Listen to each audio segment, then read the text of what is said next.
You're listening to The Zone, ESPN Radio, 1600 AM, Cedar Rapids. We now leave our network programming to bring you the following special sports presentation. Cedar Rapids Kernels, that's a good time roll. Play ball! Are you ready to let the good times roll? Are you ready for Kernels baseball? The Zone, ESPN Radio, 1600 AM, and the Class A affiliate of the Anaheim Angels welcome you to Cedar Rapids Kernels baseball. Now in his ninth season as the voice of the Kernels, here's John Rogers. All we can say about the weather in southeastern Iowa at Community Field in Burlington is wow. This is by far the most outstanding evening we've had for baseball all spring or summer long. Just perfect as the Kernels continue a four-game series with the Class A Midwest League affiliate of the Kansas City Royals.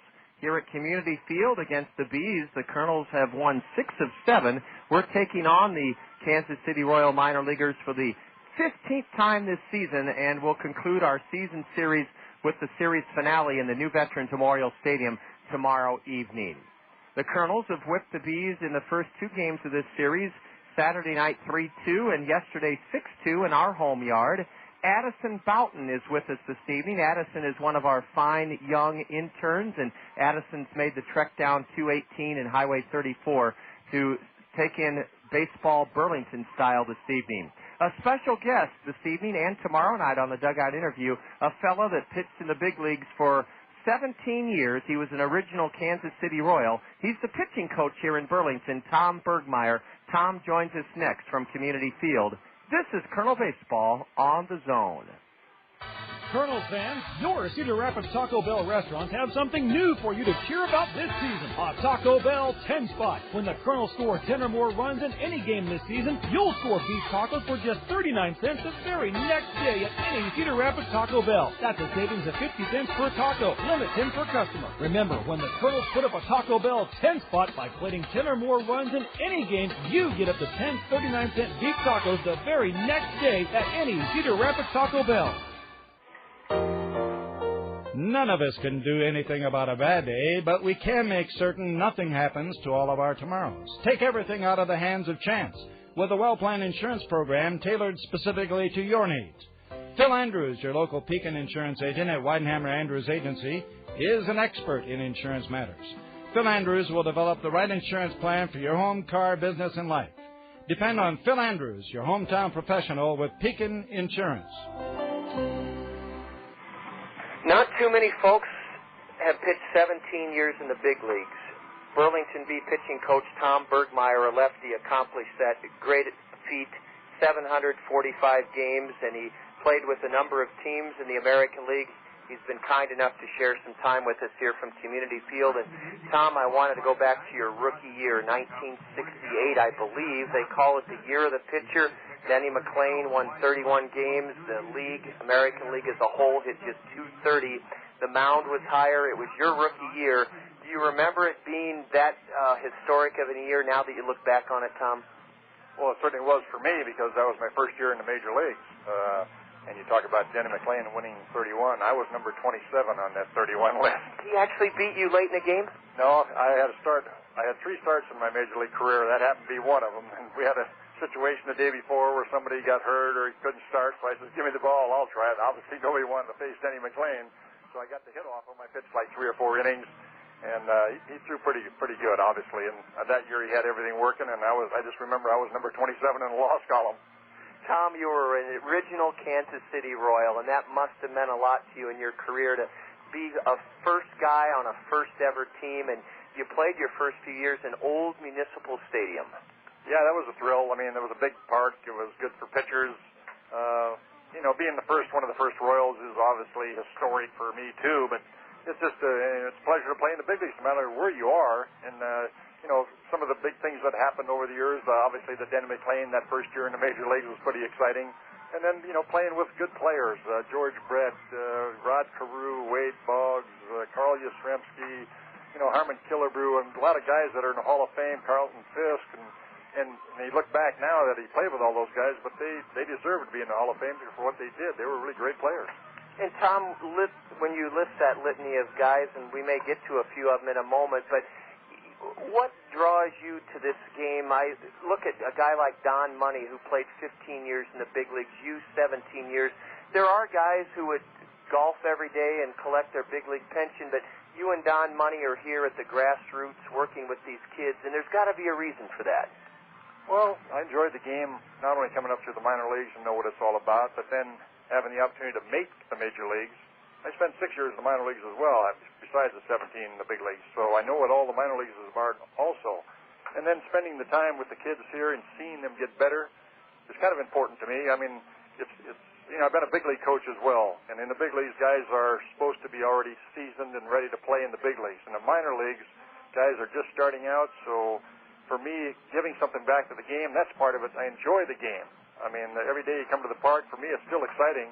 I don't care if you're in Burlington or Cedar Rapids or wherever, it's still exciting to come to the ballpark, and then seeing kids come out of college or out of high school and in a couple of years see them get to the big leagues and knowing that you might have helped him in one respect or another, not only physically but psychologically, how to deal with what the game has to offer. That's very noble, Tom, because a lot of guys wouldn't have that patience. Or I can tell already in our listeners that you don't have that so-called big league attitude with all the great things you've accomplished. We've talked a little bit about the Royals in '69 at Old Municipal Stadium.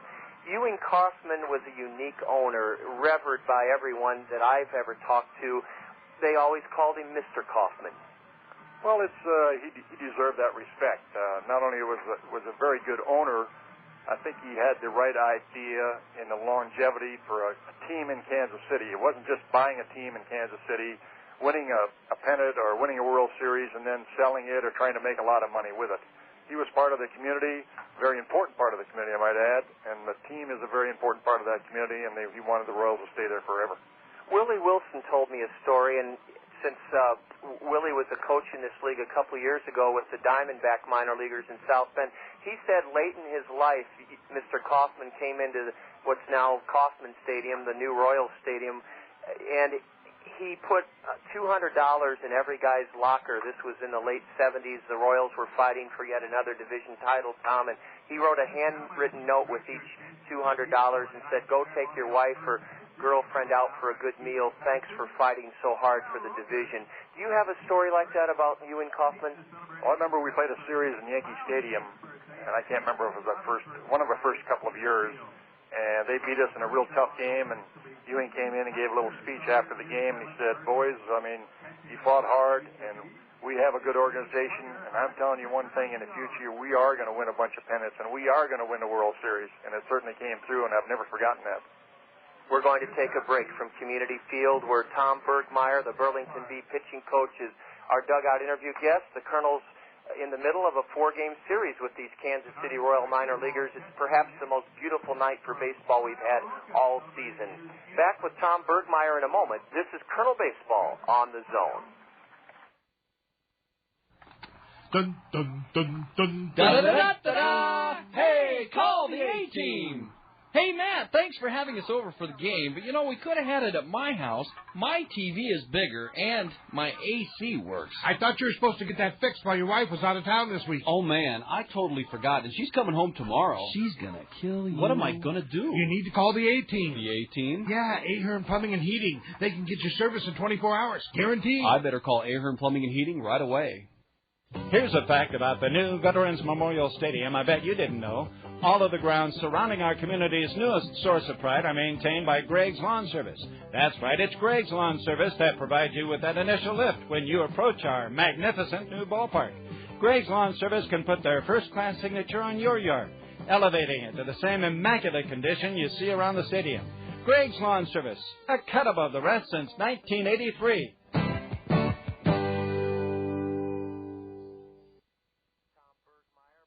Be pitching coach, 17-year big league veteran, our dugout interview guest from Community Field. And Tom, we do have Kansas City Royal fans in eastern Iowa. We're kind of a melting pot, much as the Bees here in Burlington. There are a lot of Cardinal fans. I wanted you to talk a little bit about 3 guys before we wrap up, and then we'll talk to you again before tomorrow night's series finale.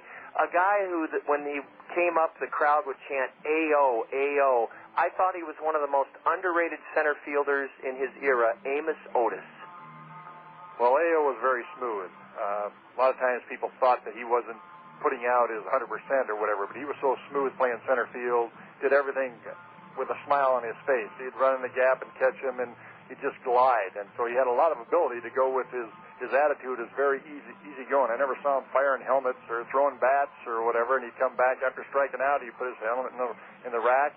So he had a very good, even temperament for playing this game, which was a benefit, and obviously he was a very good player. A guy that preceded the most well-known Royal relief pitcher, submariner Dan Quisenberry, was a guy I think you got to see, Ted Abernathy. When I was a little boy, we'd all try to emulate Ted Abernathy and say, how can he get guys out throwing underhanded? Ted Abernathy was very unique because there still haven't been too many submariners.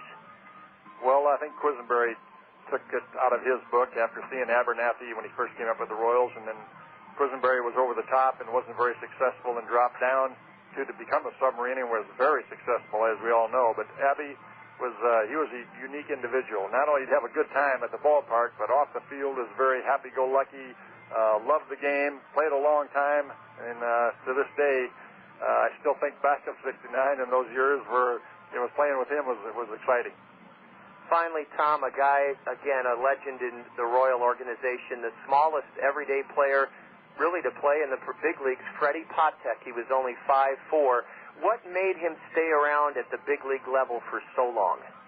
Well, I don't think there are very many small guys in the game. Why that is, I do not know. But Freddie, I mean, he was a tremendous shortstop, had a great arm, obviously hit about, I think, I don't know what his lifetime average, probably 230 or 40 or 50 or whatever it was. But he really contributed to winning games, and that was because of his speed, his defense, his tenacity on the field. And you know, he's a good example for all guys playing Little League or college ball that are 5'7", 5'8", or whatever, and they're a lot bigger than he is. It doesn't mean you can't play. Having the size doesn't say anything about the size of your heart. And Freddie had a tremendous heart and loved to play the game, and consequently was a good player. He could steal bases. That was part of Freddie's game. He could steal, he could bunt, but his defense, his short, his arm, all the things that contributed to him being a good player, that's what made Freddie. Tom, thank you so much. We're going to pick it up right where we left off and talk about a little later in your career, but thank you so much for enlightening our fans. I can see why these kids in Burlington respond to your demeanor is a terrific one as a teacher. Tom Bergmeyer, thank you so much. Thank you for having me.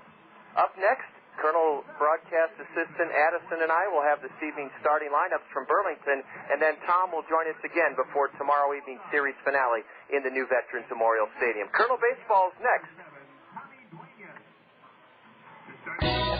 Toyota Financial Services and the Kernels would like to thank the legions of parents throughout the community who are encouraging and helping their children to read this summer.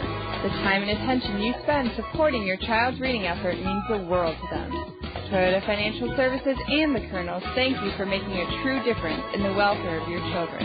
From helping them pick out their books to initialing their bookmark and bringing them to the stadium to get their reading rewards, from Toyota Financial Services, you're the best.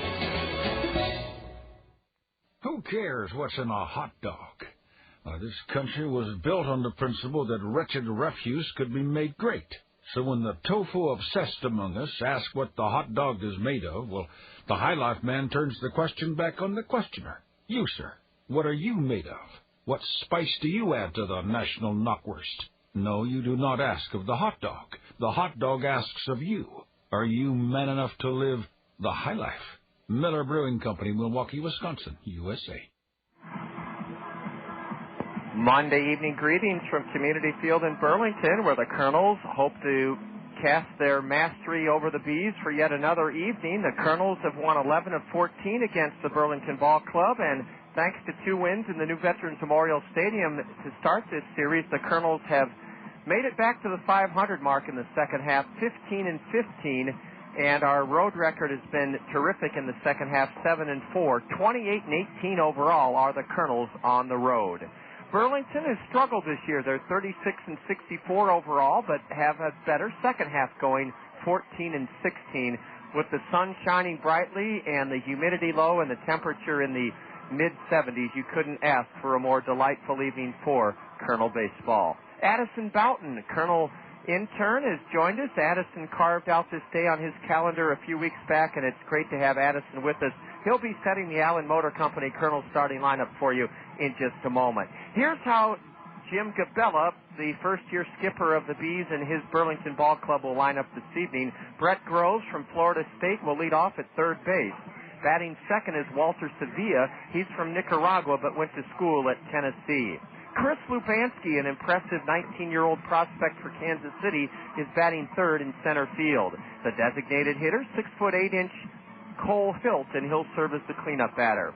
Burlington's first baseman is from Hawaii, Big Kila Ka'ahui. He and Lubansky tied for the club lead with 9 home runs each. Luis Gonzalez will catch and bat sixth for the Burlington Bees. At the shortstop is Mike Gaffney. He's batting seventh. He's had a hit in each of the first 2 games of this series for Burlington. In left field, Brian Graham. His only home run came earlier in this month of July against Kernel starter Chris Hunter, who's on the hill this evening. Graham will hit 8th in left field. And batting ninth, the speedster, 14 steals and 19 tries, Jeff Berry in right field. A familiar name to the Kernels, 5'10" lefty John Gregg III is on the hill tonight for Burlington. Gregg is making his 4th start against the Kernels this year. He's 0-2, but that record is not indicative of how well he's pitched against us. Gregg has a 3.93 ERA in 3 starts against us. John Gregg III, a lefty from Bethune-Cookman in Daytona Beach, Florida, 2-8 on the year, making his 15th start, 2 complete games, an ERA of 4.36. Allen Motor Company is proud to present the Allen Motor Company Kernel starting lineup. Allen's I-380 clearance sales in full swing, Kernel fans. That means every in-stock vehicle is tagged with the lowest price of the year. You can save $10,000 now at Allen's on 2004 GMC Yukon, Yukon XLs, and Denali's, and save $10,000 at Allen's on 2004 Cadillac Escalades. 2004 GMC Envoys start at just $24,440. That's a savings of $8,000 on the 2004 GMC Envoys. And 2004 Cadillac DeVilles. If you're in the market for those beautiful Cadillacs, you can save $10,000 on them now during Allen's I-380 clearance sale. Those 2004 Cadillac DeVilles start at just $38,455. 0% APR for 5 years. Allen Motor Company is open late tonight till 9 o'clock. Every vehicle, every in-stock vehicle tagged with the lowest price of the year during Allen's I-380 clearance sale. With the Allen Motor Company Kernel starting lineup, here's Kernel intern Addison Boughton. Thanks, John. Tonight for your Cedar Rapids Kernels, leading off the speedster Quan Cosby in center, number 6. Batting second, Billy Boyer at second base. Batting third, number 4, Brandon Wood. He'll be playing shortstop. Batting fourth, the cleanup spot, number 10, Bobby Wilson. He's our designated hitter tonight. Batting fifth, number 33, Matt Pauley is in left field. Batting sixth, number 9, Baltazar Lopez playing first. Batting seventh, number 20, Matt Brown playing third. Batting eighth, number 30, Blake Balcombs in right field. And batting ninth, number 7, our catcher behind the plate, Tommy Duenas. And Addison on the hill, Chris Hunter. Chris is 2-0 here at Community Field with a 2.51 ERA. Tell us about Chris's season so far.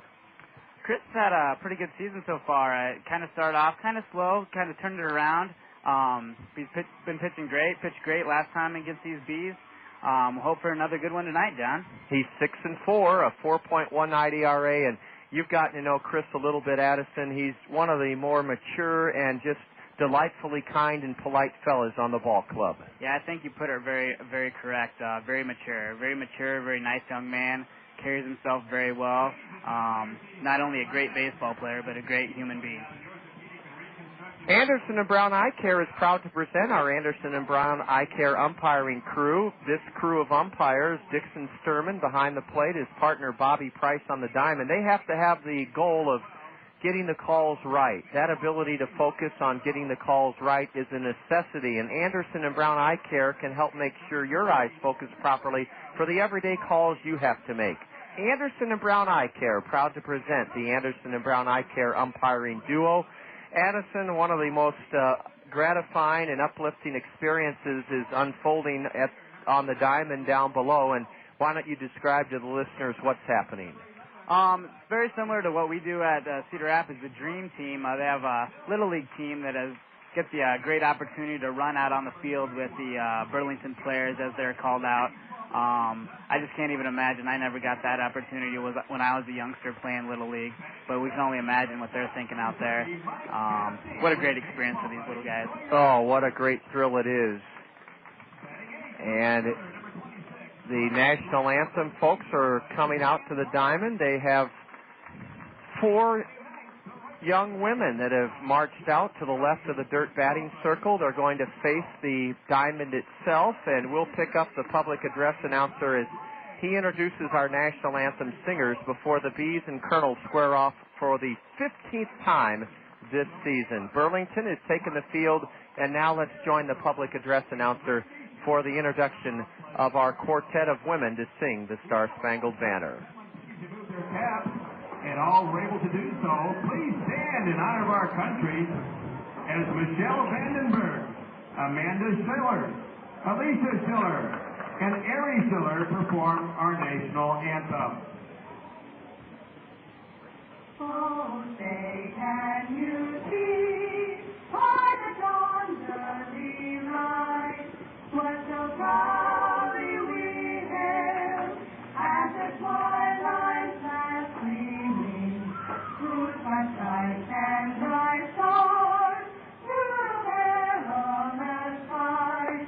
For the land was reward was so gallantly streaming, and the rockets answered among the singers give proof to the night that our flag was still there.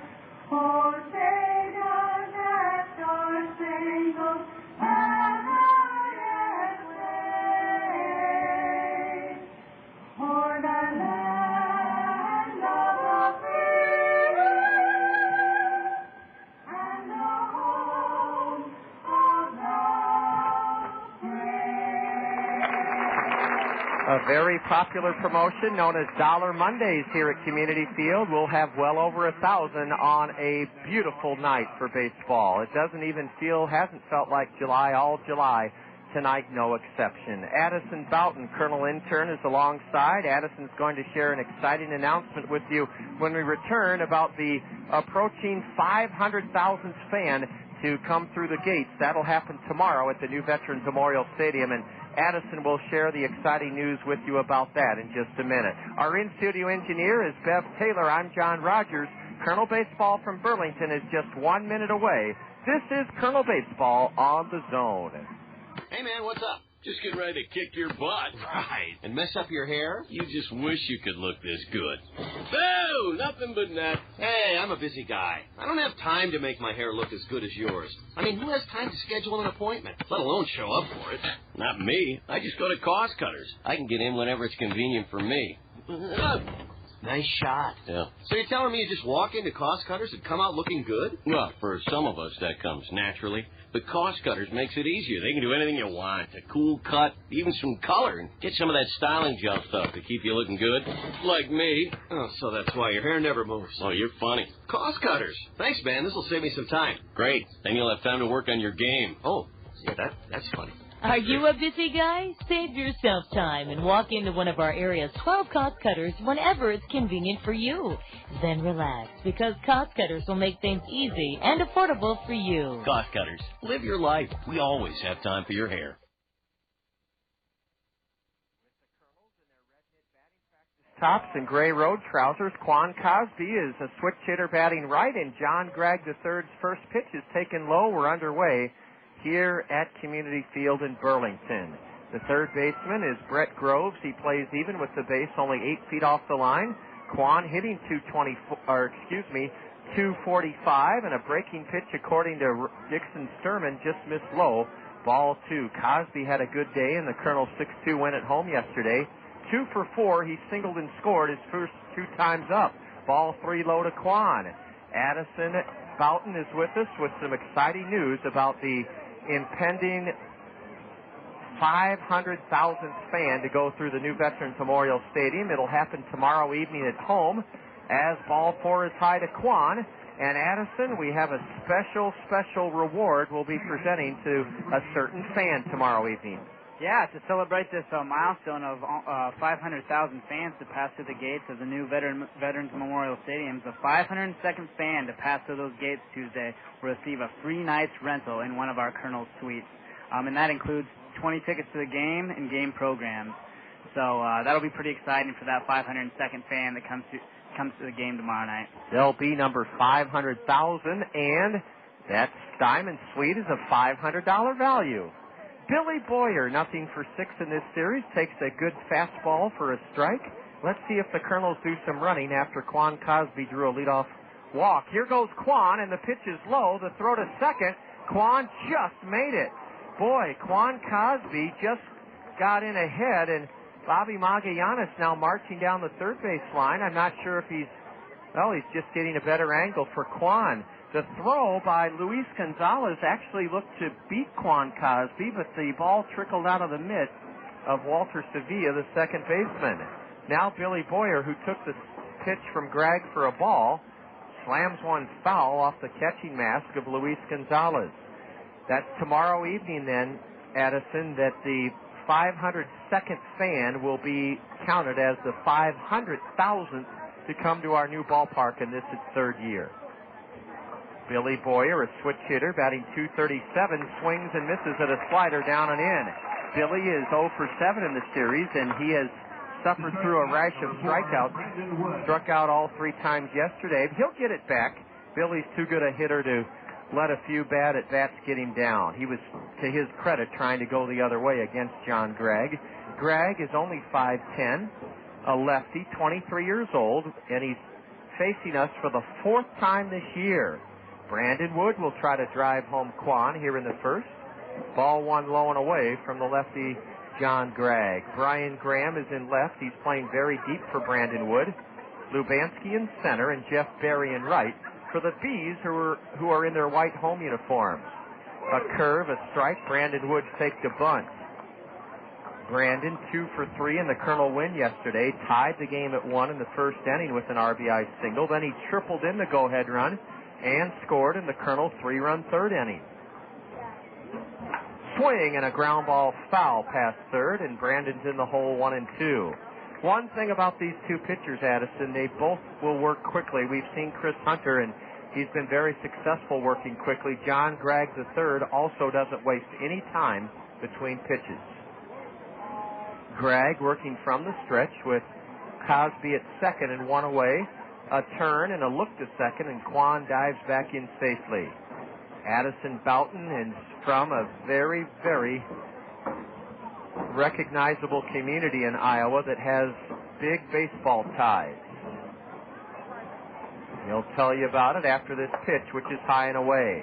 Yeah, Don, as you know, I'm from the very small town, but also very famous in the baseball community, Van Meter, Iowa, home of Rapid Robert.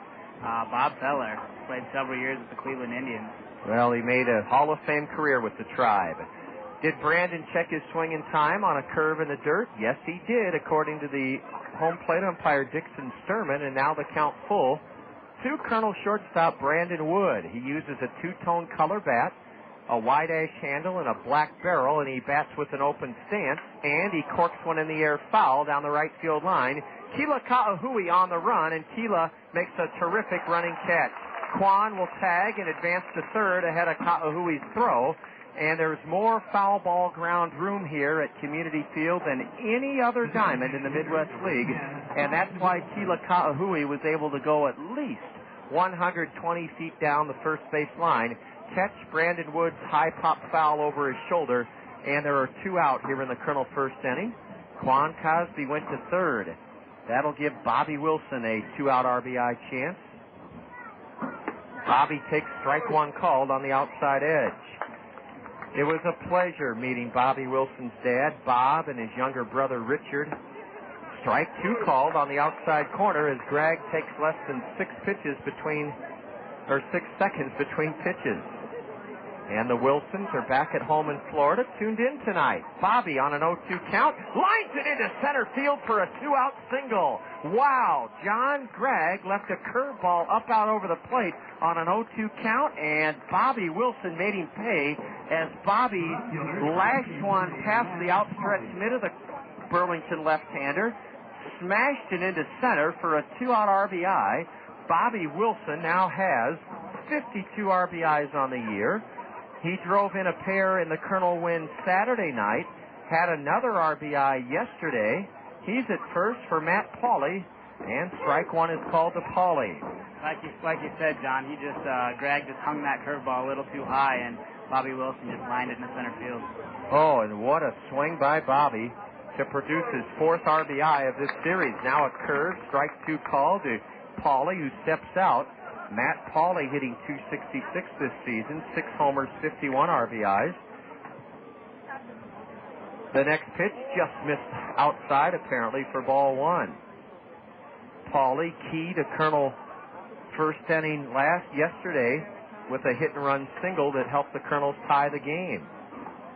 Now, I've got to ask you something, Addison. As John Gregg lobs one over to first, why even make a throw over there if you're going to make it that much of a lob? I think it's just to keep the player a little honest, John. Whether it's a throw, he wasn't even trying to pick him off. Okay. Just as long as the throw goes over there, at least he knows he's thinking about him. Maybe keep him close. That's probably the reason. Pauley fouls one away to the left as the crowd continues to pour in here to Community Field on Dollar Monday. Matt Pauley swings and fouls one into the catcher's mitt of Luis Gonzalez, and that ends the Kernel first inning. Pauley down on strikes, but a leadoff walk by Quan Cosby, a stolen base, and a big 2-out RBI single by Bobby Wilson take the Kernels to an early lead. 1 run for the Kernels, 1 hit, a walk, a steal, no BRs. The Kernels leave 1. And after 1/2 inning, Kernels 1, Burlington coming up. This is Kernel Baseball on the Zone. At Zimmerman's, we believe that the voice of the customer speaks the loudest. Let's hear what our customers have to say. We chose Zimmerman because our family has been buying cars. I guess we're probably the 3rd generation to buy cars here at Zimmerman. My family's bought 18 cars at Zimmerman's. 18. I ought to get a little bonus or something, wouldn't it? We build our reputation on one satisfied customer at a time. On behalf of everyone at Zimmerman's, I want to thank you for your business. Hi, this is Dave Town with 5 Seasons Transportation and Parking. Do you ever wonder if it's safe to send your child on the bus? It is, and here's a few reasons why. All the buses in Cedar Rapids are equipped with security cameras, so the drivers always know what's happening behind them. The buses also have global positioning systems, or GPS, which means they can be tracked at any time by satellite. Does that surprise you? It shouldn't. 5 Seasons Transportation takes safety very seriously, and we've taken many steps to make sure your child will have a safe, easy ride every time they take the bus.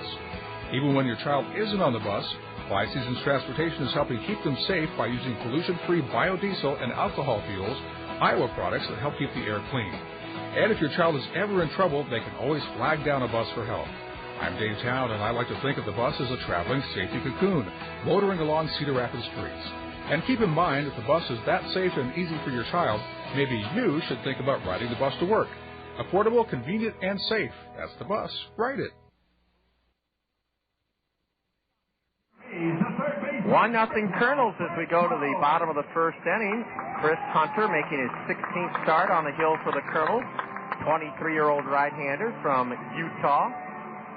And Chris has won twice at Community Field. He's pitched 14 in the 3rd innings here, given up just 4 runs on 7 hits in 14 in the 3rd, fanned 5, walked 4.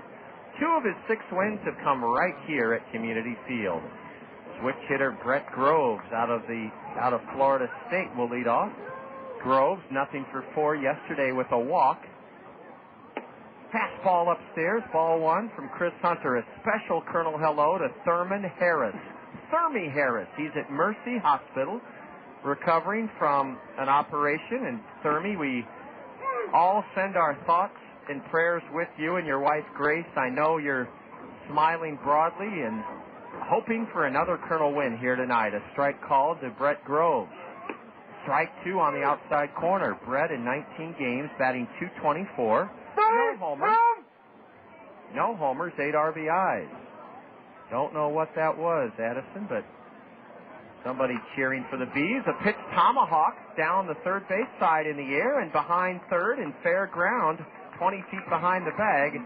Brett Groves' pop-up is caught by Matt Brown. And there is one out here in the Bee first inning as Brett Groves has popped to third. Walter Sevilla now bats. Sevilla batting .209, a right-handed hitter, 2 homers, 22 RBIs. Walter was 0 for 2 after coming on as a pinch hitter for Brandon Powell in the 5th inning yesterday at our home ballpark. And delivering a fastball downstairs to the 5'8" second baseman Sevilla is Chris Hunter. Sevilla bats from a deep crouch and leans back from a fastball up and in. Addison Boughton, look where Matt Brown's playing at third. This guy must have a little bit of speed. Matt's playing way in on the grass. A high pop-up to shallow right. Billy Boyer going out, but he's called off by the right fielder, Blake Balcom, battling a bright sun, and Blake takes it down for the second out of the Bees first inning. 2 away. And the batter, Chris Lubanski. 1-0 Kernels. There is no grandstand roof here at Community Field, and as we go along this evening, Addison's going to have some very, very fun bits of information. We're going to kind of sprinkle our kernel of wisdom throughout the game, and first of all, Addison, baseball's been a fixture here in southeastern Iowa for over 100 years. That's correct. Ever since they've got records back to 1889 of baseball here in Burlington, so that's a really big history for Burlington. Very proud heritage, and they weren't always called the Bees. That's right. They were called everything from the River Rats when they were playing in the Iowa State League, the Flint Hills, and even the Pathfinders. Oh, those are 3 great names. Lubanski on a 1-0 pitch grounds it slowly to the right side. Billy Boyer sidearms to first baseman Baltazar Lopez to retire the left-handed batter Lubanski. Chris Hunter has retired the Bees in order in the bottom of the first inning. And after one at Community Field on a gorgeous night, Kernels 1, the Bees 0. This is Kernel Baseball on the Zone. Your attention, please. Here's an important reminder for Cedar Rapids area residents from your friends at Solid Waste and Recycling. The 6th Street Recycling Center is no longer open, but you can still recycle cardboard, newspapers, magazines, paper, glass, and plastics at City Carton on Ingleside Drive, 3 blocks west of 6th Street. It's free, convenient, easy to use, and open 24 hours a day, 7 days a week.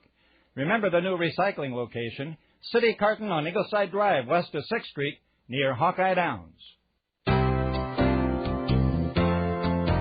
Peck's Flower Shop and Garden Center reminds you the planting season continues all summer long, so you still have plenty of time to start your beautiful garden with quality plants from Peck's.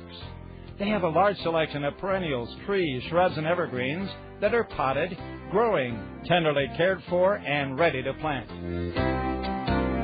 Add a splash of color with a few plants, or let Peck's experts design a complete landscape plan and professionally install it for you. Stop in or call for an estimate. And remember to take home fresh flowers from Peck's, like their flower feature. Short-stemmed roses, $9.95 per dozen, cash and carry. Yes, short-stemmed roses, a dozen for just $9.95, cash and carry at Peck's Flower Shop and Garden Center, corner of Polaris Ferry Road and Edgewood Roads Northeast. Peck's, growing with the Cedar Rapids area since 1956. A lefty against lefty matchup to start the Kernel second. A line drive off the mid of John Gregg, and it ricochets to the shortstop, and the Bees get a break as Mike Gaffney took the ricochet off the glove of Gregg and threw out Baltazar Lopez. Baltazar hit it like a missile right back to the mound, and a good fielding play as John Gregg got the glove up to slow it down. The put-out goes pitcher short first, 1-6-3. Lopez, hitting .309, is grounded out off the pitcher's glove to start the Kernels second. It's 1-0 Kernels, and Matt Brown now bats. He was one of 3 Kernels that tripled in a run yesterday. The Kernels had 3 run-scoring triples. A change-up is a strike to Matt Brown, hitting .218. He reached another milestone yesterday with his 60th RBI of the year. He has 18 home runs. Right-handed batter against lefty John Gregg, and a pitch is rolled weakly to shortstop. That's easy for Mike Gaffney, and suddenly there are 2 out here in the Kernels' second inning as Matt Brown rolls out to short. Addison Boughton is our intern serving as our guest commentator this evening. And Addison, I've never been to Van Meter, Iowa. You are proudly a native son of Bob Feller's hometown. How big a deal is the Bob Feller Museum in Van Meter? It's pretty big. I mean, people come from far away, from all over the country just to see the museum there. I mean, a lot of them, they just know Bob Feller and they know his accomplishments throughout his career, and they respect what he's done, and so they come and pay homage and come to Van Meter and see his museum and all the stuff that they have for him. I want to hear more in a moment. Blake Balcom takes high, and now a curve for a strike. Bases empty, 2 out. Kernels batting in the second on a picture-perfect late July night in southeastern Iowa, Burlington. 1-1. Balcom hitting .262. He's been struggling recently, so he's been put 8th in the Allen Motor Company order to take some pressure off. And Uncle Charlie nips the inside edge for a strike. Blake, 0-for-3 yesterday at home, was hit by a pitch and came home on a Matt Brown RBI triple in the 6th inning. It made it 5-2 Kernels. The Kernels won it 6-2.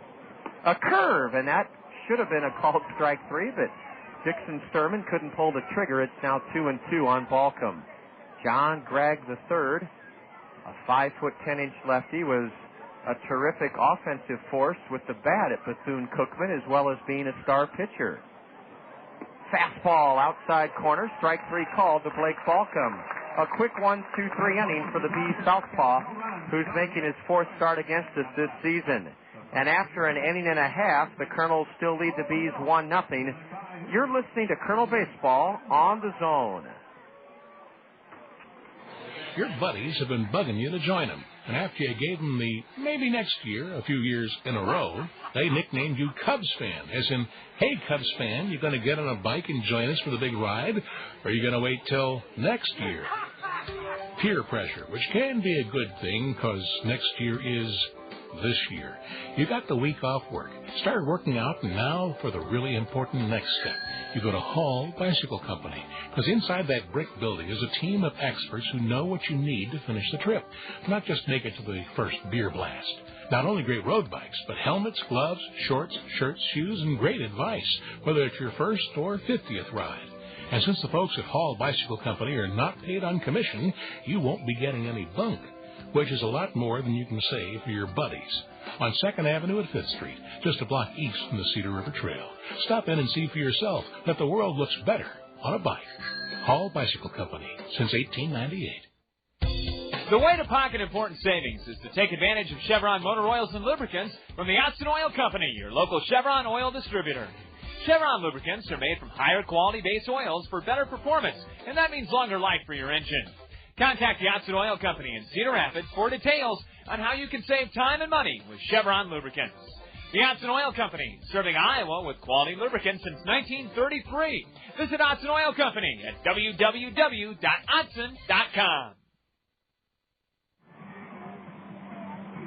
Right-hander Chris Hunter retired the side in order, and Burlington will send up Big Cole Hilt, their cleanup batter and DH, the right-handed hitter, to face Chris, with the Kernels up 1-0. A leadoff walk in the first by Cosby. He stole his 14th base of the year, advanced to third on a 2-out foul out by Brandon Wood, and scored, or on a 1-out foul out by Brandon Wood, and scored on a Bobby Wilson single into center on an 0-2 pitch.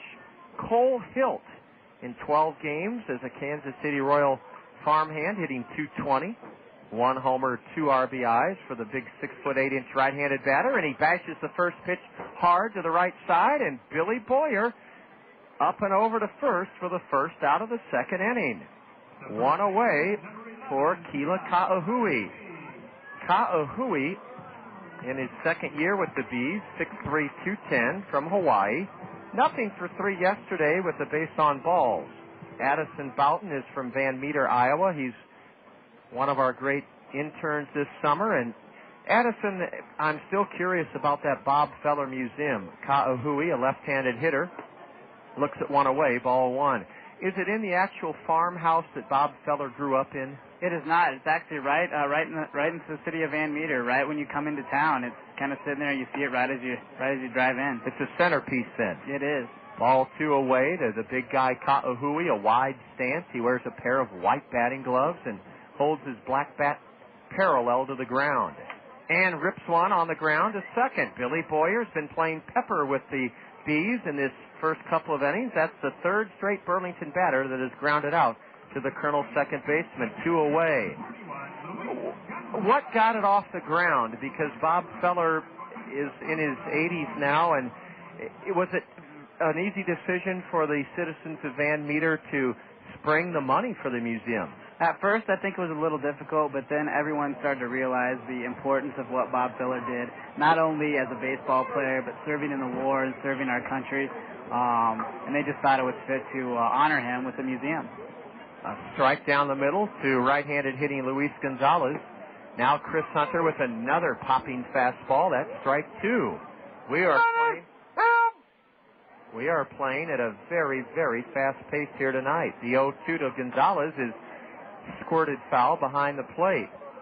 Is it a big building, or would you characterize it as several rooms? It's not really several rooms. It's kind of one big one with a couple of separations where they have memorabilia from different areas and different parts of his career. And it's also capped off but with a big mural outside of the building. A bouncer to first. Baltazar Lopez underhands to Chris Hunter covering, and Luis Gonzalez is out first to pitcher. 1-3. 6 up and 6 down so far for Chris Hunter, who's 2-0 at Community Field so far this year. And as we head to the top of the third, it's the Kernels leading the Bees 1-0. You're tuned to Kernel Baseball on the Zone. Whether you're a serious athlete or a weekend warrior, injuries can take you out of your game.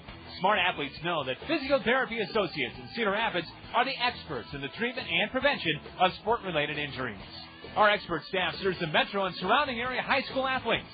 Physical Therapy Associates of Cedar Rapids, the smart choice in sports medicine. Call us at 398-1569. That's 398-1569. We'll get you back in your game today. This is an emergency. This isn't.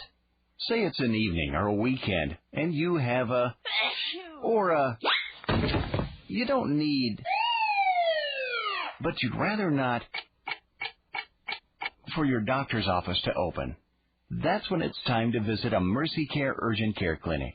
Just walk in, limp in, or even crawl in. And a Mercy Care physician will help you feel better faster.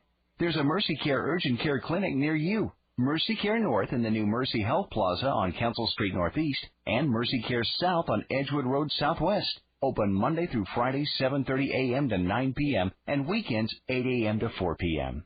So next time you have... visit a Mercy Care Urgent Care Clinic in your neighborhood.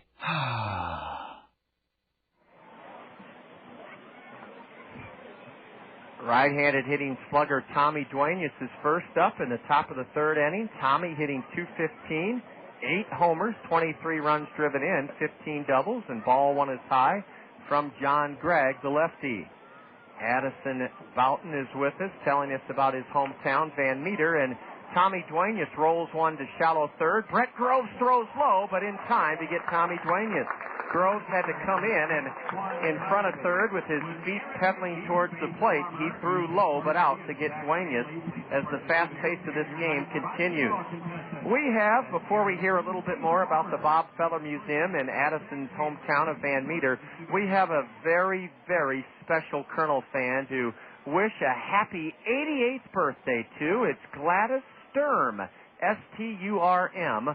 Gladys Sturm listens to every Kernel game, home and away, and we're delighted that she's with us here from Community Field as we broadcast this evening. Gladys, have a great birthday, 88 years young, 6 grandchildren, 16 great-grandchildren, and Gladys, I hope we've brought a smile of joy to your face by recognizing you on your special, special day. Gladys Sturm, S-T-U-R-M, is 88 years old today, and she's celebrating with us baseball style. Ball 2 is high to Quan. Now the catcher goes out to the mound. Addison, do you have any relatives that are 88 years old? Not quite. Close. Okay. But not quite.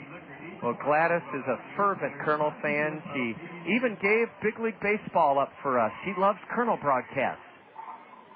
Yeah, that's good. I know that kind of generation loves baseball. I know my grandparents they're diehard Cubs fans. And Gladys is a tremendous Kernel fan. And Uncle Charlie drops in for a strike to Quan Cosby. We're in the top of the third. It's 1-0 Kernels. Quan has scored the game's only run. He did in the first inning when he walked, stole second, and came home on a 2-out single by Bobby Wilson. John Gregg III takes something off a 2-1 pitch and has Quan out in front. Quan swung and missed, strike 2. Cosby, a switch hitter with a team-high 8 triples. Quan's hitting .245. And he whistles one foul straight back. Addison, what's the museum in Van Meter that celebrates the great life and career of the proud native son, Bob Feller? What's it made out of? It's a nice, bright red brick building. And like I said earlier, it's captivated with this big mural of Bob Feller and his face right on the outside of the building. It's amazing. Did an artist, was an artist commissioned to do that? Yes, he was. And I'm not exactly sure the name, but I know it was someone quite renowned in that business, and it's great. What a feather in the cap for the tiny hamlet of Van Meter, Iowa. Ball 3 missed low. The plate umpire Dixon Sturman was about to raise his right arm. Now it's a full count to Quan. How many in your graduating class at Van Meter High School? 35 happy Bulldogs.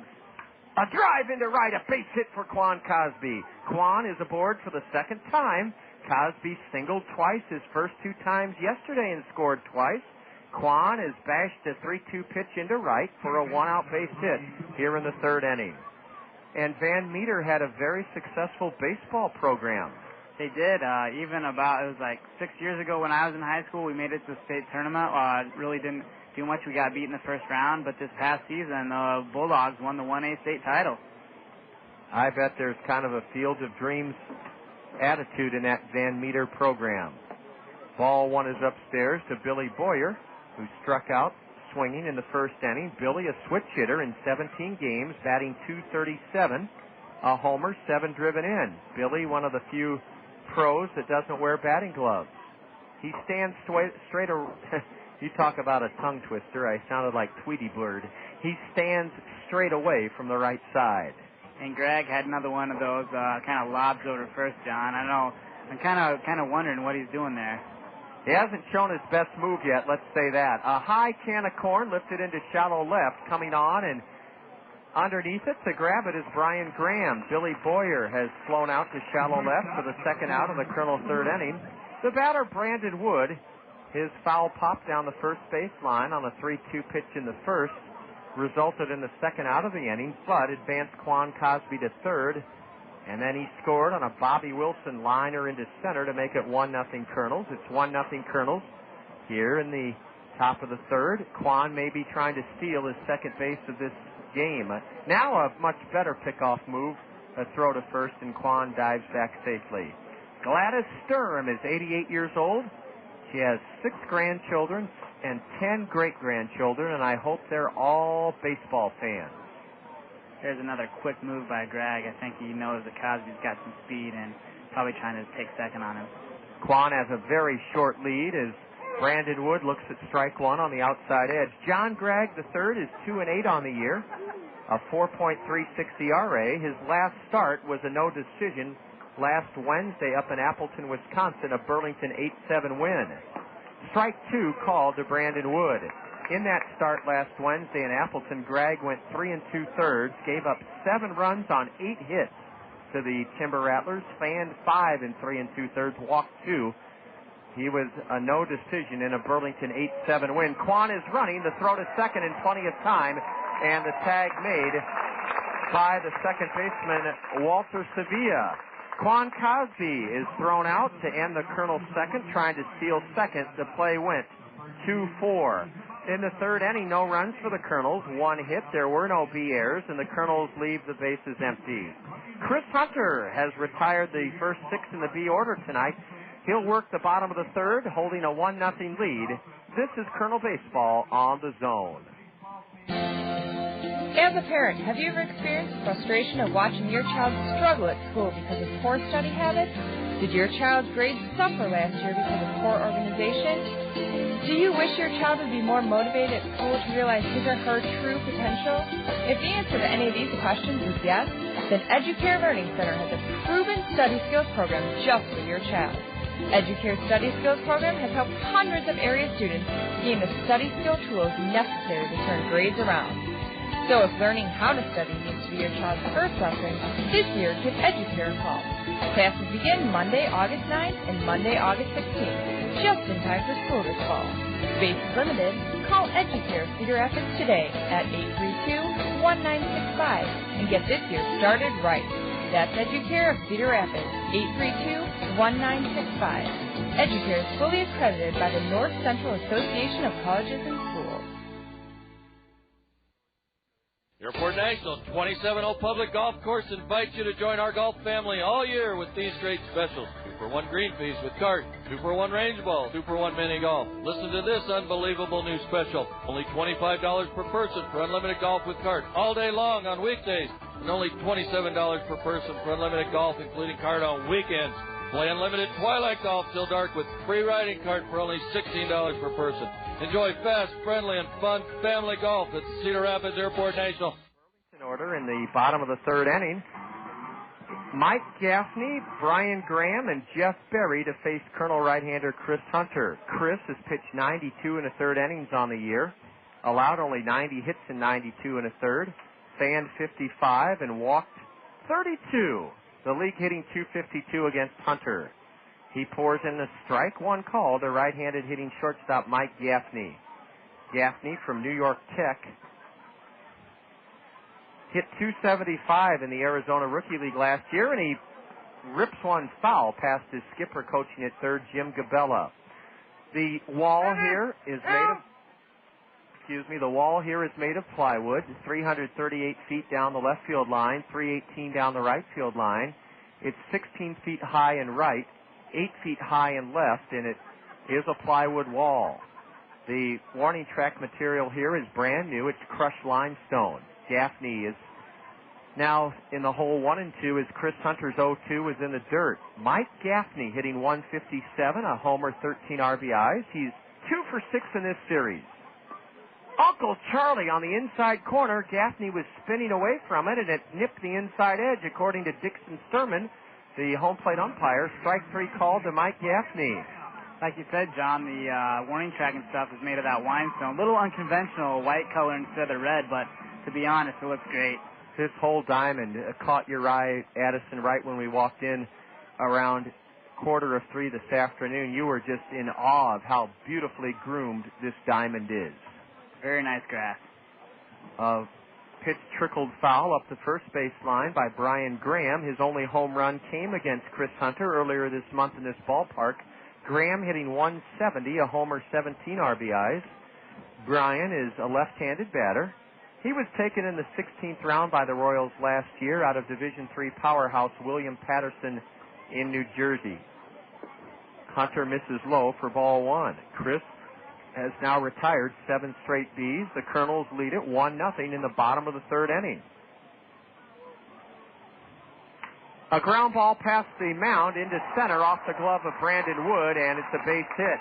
Great effort by Brandon Wood. The ball was hit like a bullet off the side of the mound. Brian Graham has the first B hit of this game. He's aboard for Jeff Berry, 1 on, 1 out. Berry hitting .230, a right-handed hitter. A homer, 21 RBIs. Brandon Wood dove for that hot hit ball through the middle, got a glove on it. It ricocheted into right center.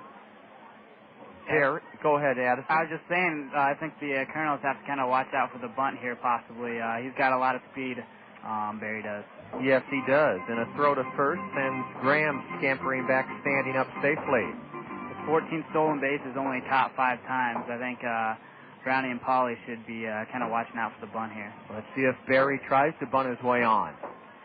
Instead, he lifts one into left center. It's pretty deep, but Quan Cosby has plenty of room out there, and in left center, Quan makes the play for the second out of the inning. Well, there's a runner at first now for the Bees, 2 gone for their leadoff batter, Brett Groves. They put a new scoreboard in here a couple of years ago. It's royal blue, and it has big red numbers. The center field wall is 400 feet away. It's green, darker green than the grass, which is a very lush emerald green. And it's 16 feet high. It serves as an ideal batter's eye. A throw to first, and Graham was kind of playing a cat and mouse game with Chris Hunter. Yeah, I don't think he really knew what he wanted to do there, John. Brian looks like he may try to steal second. Tommy Duenas is the Colonel catcher. A long look, the runner not going, and ball one dips low and away to Groves, the switch hitter, batting left. This entire ballpark in the outfield beyond the plywood wall is wooded grove trees.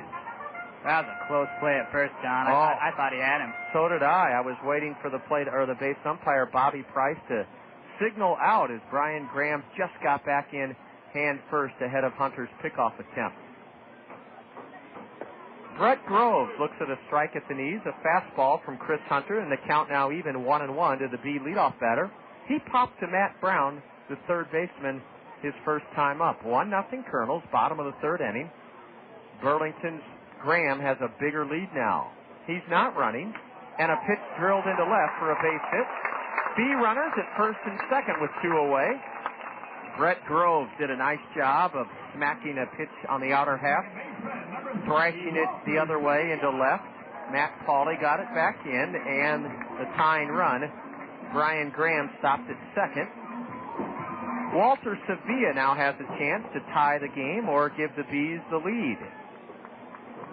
Burlington as a team is only hitting .225. That's last in the 14-team Midwest League. And they've really struggled against Colonel pitching this year, hitting just .197 in 14 games. A curve, and that one crossed up Tommy Duenas. It was ball one to Sevilla, so Tommy goes out to the mound, and he has a few words with his battery mate, Chris Hunter. Might want to even change the signs up a little bit. That might be what Tommy was talking about with the runner on second. So he might not be able to steal the signs there from second base. I think that's what they did, Addison. Now Tommy is signaling his infielders perhaps to let them know what the new sequence will be. Infielders like to know what pitch is coming as well. They can adjust that all-important first step according to what pitch is coming. The 1-0 to Walter Sevilla with 2 on and 2 out in the B third inning. Low and away, ball 2. Walter Sevilla flew out to right in the first inning. Burlington has hit 38 home runs in 100 games. That's also last in the league, but they're second in the league in steals with 111 in 100 games. A bouncer to third. Matt Brown charges and throws to second for the force out to end the inning. The runner, Graham, was coming right at Matt, and Matt froze. Graham danced in front of him, and then Brownie just tossed easily to Billy Boyer to force the other runner, Brett Groves, at second. It went 5-4 to end the third inning threat by Burlington. No runs for the Bees, 2 hits, their first 2 of the game. There were no Colonel errors. Burlington leaves a pair. We go to the fourth inning with the Colonels on top of the Bees 1-0, and you're enjoying Colonel baseball on the Zone. When we met, it's forget we would never forget Zio Gianos. Now it's where mi amore and I dine in. We carry out the lunch and the dinner all the time for lasagna, ravioli, mandacati, cannelloni, tortellini, or try their delicious salads and sub sandwiches too. Zio Gianos is the hometown taste of Italy. For your next meal with friends and a family, remember Zio Gianos with 5 convenient locations for the pasta that makes you sing.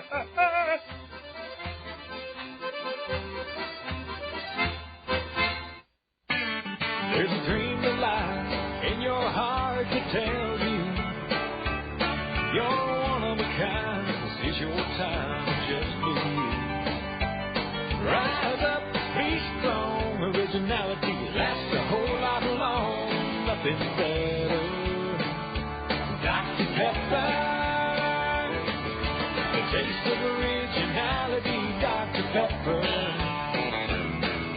Salute individuality, Dr. Pepper. Do what you do, your moment has come.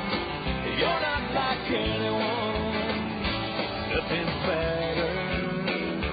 Dr. Pepper. Do what you do, your moment has come. You're not like anyone, nothing's better. Dr. Pepper. Toyota Scion of Iowa City would like to invite you to check out the Toyota Tundra, the big all-purpose Toyota truck, which now comes in a double cab with 4 full doors. These new Tundras are unbelievably powerful, smooth, quiet, and versatile with the established quality and durability of a Toyota. Right now, you can get 0% financing with qualifying credit or $1,500 customer cash on any new Toyota. First time up, Brandon. An RBI triple and 2 RBIs yesterday to lift his season total to 52. A slider down and in. Addison will take a look at our Halo happenings in this Kernel 4th inning. Results from around the Anaheim Angel organization. A 1-1 pitch is lifted foul off to the right. And Brandon is in the hole 1-2. Time is called. Addison, let's start with our parent club, the Angels. The Angels, last night, they got beat, unfortunately, by Seattle, 6-2. Ball 2 outside to Brandon. It evens the count 2-2, and Addison will let you know how former Kernels did in that Seattle win over our parent club in a moment. Wood skies one in the air to shallow left. The shortstop, Mike Gaffney, goes back 30 feet into the grass, and Mike Gaffney has it for the first out of the inning. Yeah, and the Angels lost to Seattle 6-2. Former Colonel Benji Molina hit his 7th home run, and Jose Guillen his 18th. Ramon Ortiz had the start in place of the injured Jared Washburn, gave up 6 hits and 3 runs in 7 innings. Not a bad outing. Not at all for the former Colonel, Ramon Ortiz. Bobby Wilson has driven in the game's only run. He did so on an 0-2 pitch with 2 out in the first, and ball 1 sails high and away to Wilson. Gregg taking less than 8 seconds between each delivery. Bobby Wilson hammers one down the right field line, foul for a long strike 1. It nestles into the Colonel right field bullpen. Unfortunately, Salt Lake Stingers were also unfortunate, getting beat by Portland 6-4. Dallas McPherson was 2 for 4 with a double and an RBI, and Steve Green allowed 6 hits, 4 runs in 6 innings and took the loss. Steve Green, a former Colonel. Of course, Dallas McPherson just 2 years ago, our everyday third baseman. Strike 2 on the inside corner to Bobby. It's 1-2. John Gregg has allowed 1 run on only 2 hits in 3 1/3. Bobby Wilson tags one foul down toward the picnic deck, which parallels the right field line. And the home plate umpire Dixon Sturman accepts a new batch of baseballs from the B third base dugout and now dusts off home plate. And Rancho Cucamonga Quakes also got beat by Lancaster 12-5. Another foul down the right field line by Bobby Wilson. In that game, former Colonel Eric Ibar was 4 for 5 and scored 2 runs and drove in 1. Also, former Colonel Matt Abram was 2 for 5. Justin Dowdy, who just pitched the other day with the Kernels. Bobby Wilson breaks his bat and chops one to third. Bobby is thrown out by Brett Groves. 2 away in the Kernel 4th inning, 1-0 Kernels. Yeah, as I was saying, Justin Dowdy, who just pitched the other day for the Kernels, gave up 8 hits, including 3 home runs, and gave up 4 earned runs in 3 innings in his first start for the Quakes. And how did AA Arkansas fare, Addison? They were idle. Okay. They did not play. Unusual. They have a Sunday off. A deep drive into right center by Pauly for extra bases. Matt Pauly is headed to second. He may try for 3. Chris Lubanski gets it back in to the cutoff man, Sevilla, and it's double number 13 on the season for left-handed batter Matt Pauly. Matt crushed one high and deep into the right center field alley, and that's the 3rd Kernel hit of the game. Matt Pauly struck out in the first to end the inning, and with 2 out here in the 4th, he has himself a chance to score with Baltazar Lopez batting. Lopez hit the ball hard, off the pitcher Gregg's glove to the shortstop and was thrown out his first time up, leading off the second. 1-0 Kernels.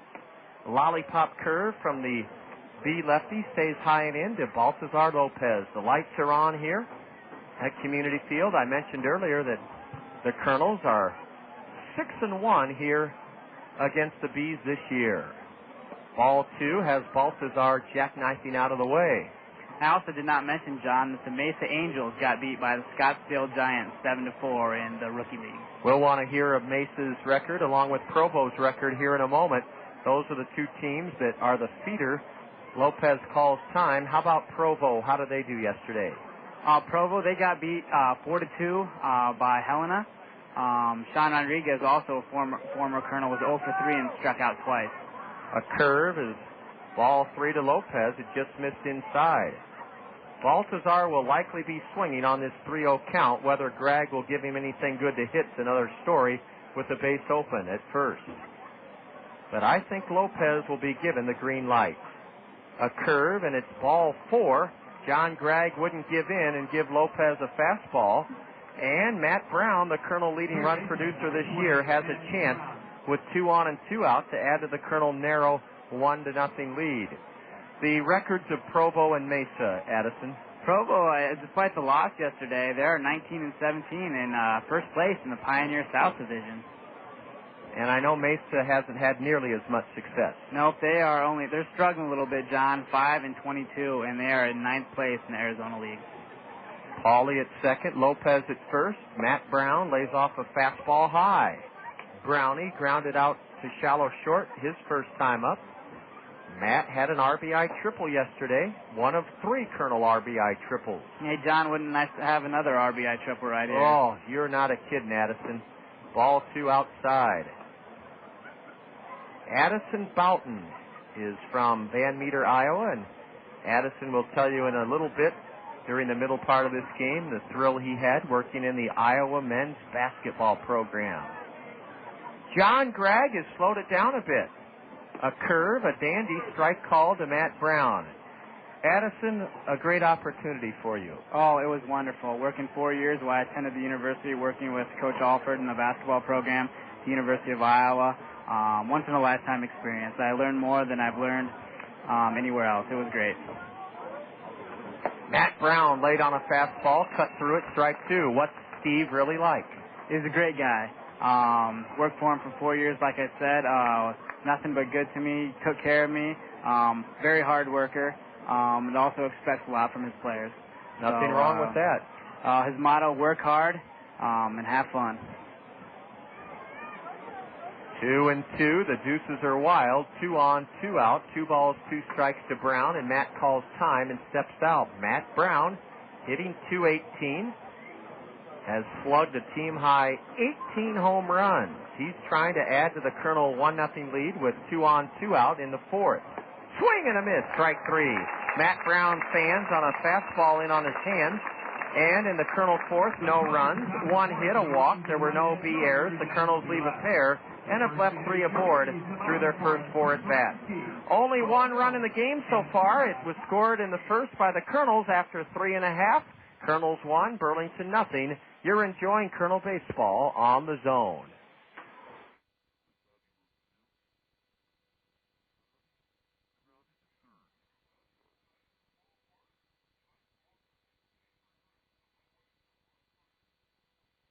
Are unbelievably powerful, smooth, quiet, and versatile with the established quality and durability of a Toyota.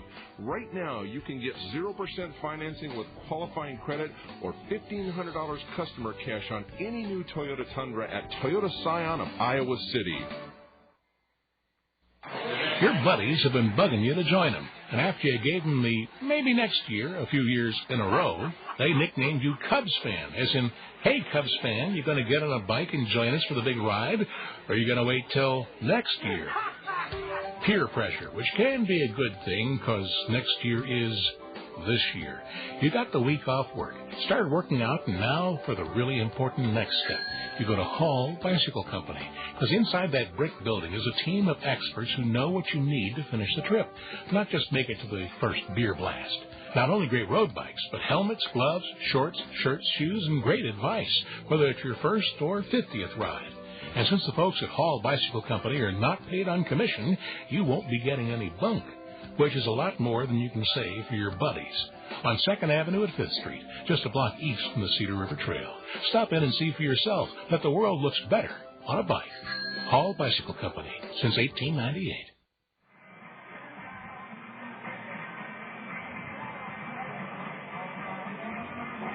Part of the order for Burlington in their half of the fourth, 1-0 Kernels. Chris Hunter pitched around a pair of singles, the first two base runners for the Bees in the third inning. Chris Lubanski, a Midwest League All-Star, batting .260, 9 homers, 37 RBIs, will lead off. He grounded to second baseman Billy Boyer to end the Bee first inning. Ball one whizzes in inside to the left-handed batter, Lubanski. As Chris is leading off here, he's kind of back to his old habit. He is batting third now in the lineup, but he did start the season out leading off for the majority of the first part of the year. Strike two or strike one on the outside edge. You're right, Addison. He was their leadoff batter most of the year. Matt Brown is playing a couple of steps in on the grass at third for the Kernels. Lubanski grounds one to first. Baltazar Lopez down to get it with his glove and takes the play himself, waving off Chris Hunter, the pitcher. One away in the B fourth inning. 1-0 Kernels will have a chance for you to earn a Jared Washburn bobblehead from the Bim Ritter Diamond Shop in the fifth inning. It'll be our Kernel Roadshow Trivia Challenge question. We have a winner to congratulate from our last time here in Burlington. Our last road game was right here at Community Field. Cole Hilt, a curve for a strike call to the big guy. We asked you from Burlington last week to name the only pitcher to win the Cy Young Award in his final season, and Dewey Kelton of North Liberty knew that. Strike two, a breaking pitch at the knees to big Cole Hilt. Dewey Kelton of North Liberty correctly answered Sandy Koufax, the only pitcher to win the Cy Young Award in his final season. A check swing and ball one to Cole Hilt. He steps out. Log on to our website. You can do so now, but it'll be the top of the fifth inning when we ask you to email us with your answer to this evening's Kernel Roadshow Trivia Challenge from Burlington. Hilt rips one hard on one hop. Matt Brown spears it, throws high, but out at first base. Oh, brother Addison, did Cole Hilt ever hit a sizzling, screaming missile on one hop to Matt Brown? Man, that was a hard-hit ball, but Matt Brown made a great play. Threw a little high, but let's give credit to Baltazar Lopez at first for going up, getting the ball, and able to get back down in time to tag the runner out. Brother, Cole Hilt must have hit the cover off that pitch, and it almost went right through Matt Brown. Matt is now playing way off the line. The Kernels play Kila Ka'ahui to hit up the middle. That is to pull the ball, and strike one to Ka'ahui. In fact, Addison, Brandon Wood looks like he's playing Roman shortstop in softball. He is. He's playing real deep, John. And almost behind second base. There's a let-up, misses downstairs to big Kila Ka'ahui. 2 away in the B fourth. 1-0 Kernels in a fast-moving contest. A letter-high fastball, strike two to the left-handed slugger, Kila Ka'ahui. Yeah, Brandon's probably done his shortstop. Ka'ahui has not even attempted a steal this year. He probably doesn't have the speed, so Brandon thinks he can play way back and still have time to throw him out. Not only way back, but playing him to pull. Brandon playing way over near second base. Ball two from Chris Hunter. The next delivery from the right-hander misses away. Ball three. The Kernels in their all-red knit tops with red caps, all red caps, red socks, and gray trousers. Burlington in their white home uniforms with royal blue socks, royal blue socks, and royal blue numbers trimmed in gold. A 3-2 pitch, and as you hear from the crowd reaction, Kila Ka'ahui lashes it into right field past the diving first baseman Lopez, and that's the third hit of the night for the Bees. That hit was also no slouch, John. That was a pretty hard hit ball. Lopez hardly had any time to react. He dived to his right, but just couldn't make the play. Yeah, Kila really hit it on the button. Now Luis Gonzalez at the plate. He has the highest average in the B lineup, 273. Right-handed batter, deep knee bend. Beautiful yellow hammer, strike one call to Luis Gonzalez. That was a big breaking ball, John, right across the outside corner of the plate. Perfect pitch. It's one of Hunter's best pitches, his curve. He's also had a very good fastball tonight.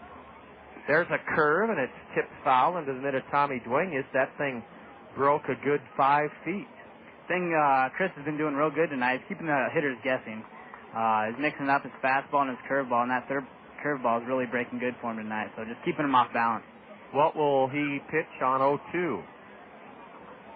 A change-up in the dirt, and what a stop by Tommy Duenas. The ball rolls about 5 feet in front of home plate for ball one to Luis Gonzalez. It is a perfect night for baseball. They have a fun promotion here called the 50-50 raffle.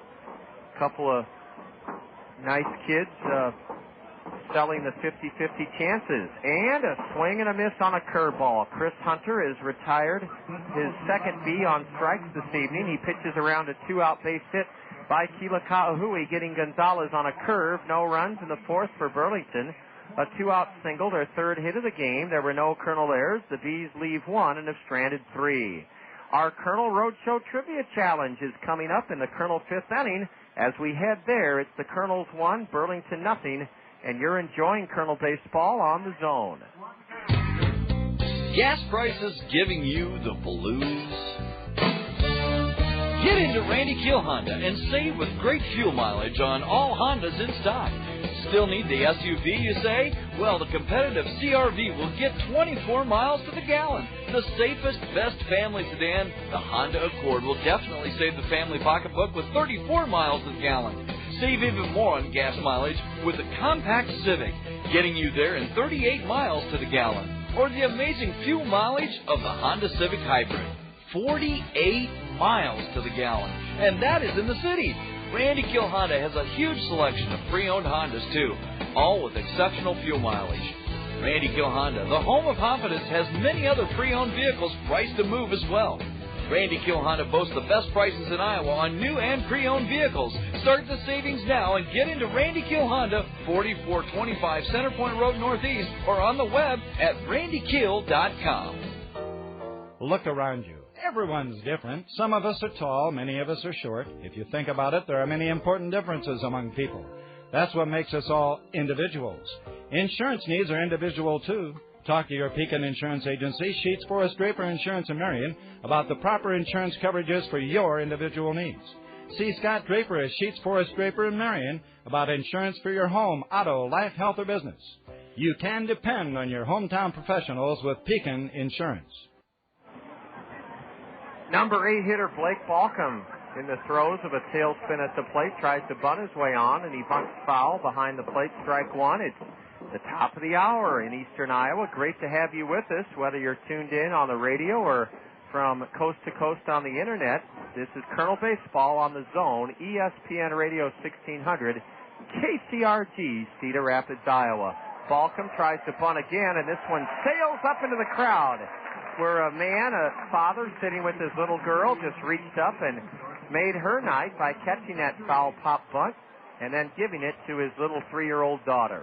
By Blake bunting the first time, it didn't really seem to phase the corners of the infield. They kind of stayed back, so we thought maybe he'd try it again and kind of catch him off guard, not thinking he was going to bunt, but bunted it foul. I don't blame him at all, Addison. You're right. A broken bat roller to short. Mike Gaffney gets a nice big hop and throws in time. A close play at first. But Blake Balcom has grounded out to short, breaking his bat, one away in the 5th. Your chance to earn a Jared Washburn bobblehead doll from the Bim Ritter Diamond Shop. It's our Kernel Roadshow Trivia Challenge question. Log on to www.kernels, K-E-R-N-E-L-S. That's Kernels.com. After you log on, click on the link on the right side of the home page. Click on the Kernel Roadshow Trivia Challenge link on the right side of the home page. Tommy Duenas grounded out to third, opening up the third. Ball or strike one on the outside edge to the Kernel right-handed batter. Now Tommy fouls one straight back. Email us your name, address, and phone number, and this evening's date, June 26th. Your name, your address, your phone number, and this evening's date, July 26th. And then the answer to the question Addison will pose after this 0-2 pitch to the Kernel right-handed hitting catcher, Tommy Duenas. Swing and a miss. A changeup, strike 3. John Gregg III is now with 5 Kernels. All right, John, our Roadshow trivia question for the night. What member of the 500 Home Run Club finished his career as a Kansas City Royal? Again, what member of the 500 Home Run Club finished his career as a Kansas City Royal? There you go with your Colonel Roadshow Trivia Challenge question. Quan Cosby trying to keep his perfect night intact. Lays off a pitch high, ball 1. Quan has scored the only run of this game. After walking to lead off the game, he stole second, went to third on a foul pop-out, and scored on Bobby Wilson's 2-out single on an 0-2 pitch into center. A curve evens the count to Quan, 1-1. Cosby then singled into right with 1 out in the third, but was caught trying to steal second.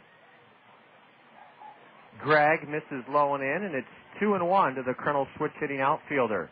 You've logged on to our website, www.kernels.com.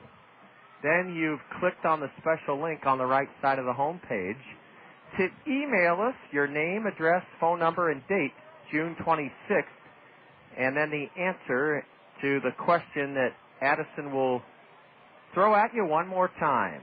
All right, John, what member of the 500 Home Run Club finished his career as a Kansas City Royal? There you have it. Email us the answer to that question along with your name, address, phone number, and this evening's date, July 26th. Quan Cosby is felled as he pounded one hard off his Tootsie. Quan is putting himself back together, trying to reach with 2 away in the Colonel's 5th inning already. This game is just an hour old. A swing and a tip foul on a curveball, and Quan still has a chance to reach base for the 3rd straight time. Boy, John Gregg Jr. the third has been most impressive in this his 4th start of the year against the Kernels. He's 0-2. In 18 and a third innings, he'd given up 10 runs, 8 of them earned on 21 hits. In 18 and a third, struck out 13 in 18 and a third, walked 7. But he has been changing speeds, just like our starter Chris Hunter, very effectively. Ball 3 down and into Cosby. Addison Fountain is our special guest color commentator this evening from Burlington's Community Field, where we have a big, big crowd. Quan rattles one through the middle. He's 2 for 2 with the walk. Quan Cosby ripped one through the middle, and Addison, it's good to see Quan hitting that ball with authority. Oh, it is, and it's also not only is he hitting the ball well, but he's getting on base, and that's real important for the Kernels to get him on base at the top of this lineup. With his speed, use it, bunt him over, use him to steal bases. It just seems when Quan gets on base, more than likely the Kernels seem to score a run. You know, Addison, you've put it very, very well as Billy Boyer bats and swings hard at a changeup, strike 1. There was an old term that they used about Hall of Famer Lou Brock when he was in his prime with the Cardinals, and I'll share it with you and our listeners after this next one to Billy. Same pitch, a changeup, swing and a miss by Boyer. So goes Lou Brock, so go the Cardinals. That's what they used to say, and oh, was it true. That leadoff man, John, is just so important to get that first runner on base. However it is, walk, whatever, it's just important to get that guy on base because more than likely he's going to score. Billy Boyer stays alive by looping one foul over the Colonel first base dugout. 1-0 Kernels. Quan at first, 2 gone. Top of the 5th inning. The B lefty checks Cosby and delivers. Ooh, it just missed low to Billy Boyer, a fastball. Yeah, that was close, John. I don't know how you can lay off that pitch. That was pretty nice for with 2 strikes, but the umpire seemed to think it was outside, and so did Billy, and so here we go. 1-2 count. Quan not running. Boyer's done in on another changeup, a swing and a miss, the ball in the dirt, and delivered down to first by Luis Gonzalez to complete the strikeout of Billy Boyer. 6 strikeouts for John Gregg III through 5 innings, and no runs in the Colonel's 5th, despite a 2-out single by Quan Cosby. 1 hit, there were no B errors. The Colonels strand their 4th man of the game. And after 4.5, it's the Colonels 1, the Bees nothing. You're tuned to Colonel Baseball on the Zone. Hey, what's up? Just get ready to kick your butt. Right. And mess up your hair? You just wish you could look this good. No, nothing but net. Hey, I'm a busy guy. I don't have time to make my hair look as good as yours. I mean, who has time to schedule an appointment, let alone show up for it? Not me. I just go to Cost Cutters. I can get in whenever it's convenient for me. Nice shot. Yeah. So you're telling me you just walk into Cost Cutters and come out looking good? Well, for some of us, that comes naturally. But Cost Cutters makes it easier. They can do anything you want. A cool cut, even some color, and get some of that styling gel stuff to keep you looking good. Like me. Oh, so that's why your hair never moves. Oh, you're funny. Cost Cutters. Thanks, man. This will save me some time. Great. Then you'll have time to work on your game. Oh, yeah, that's funny. Are you a busy guy? Save yourself time and walk into one of our area's 12 Cost Cutters whenever it's convenient for you. Then relax, because Cost Cutters will make things easy and affordable for you. Cost Cutters. Live your life. We always have time for your hair. Knowing who you are is important. At Kirkwood Community College, we know who we are. We are accessibility. We are quality. We are opportunity. We are community. Who are you? We can help you learn. Kirkwood.edu.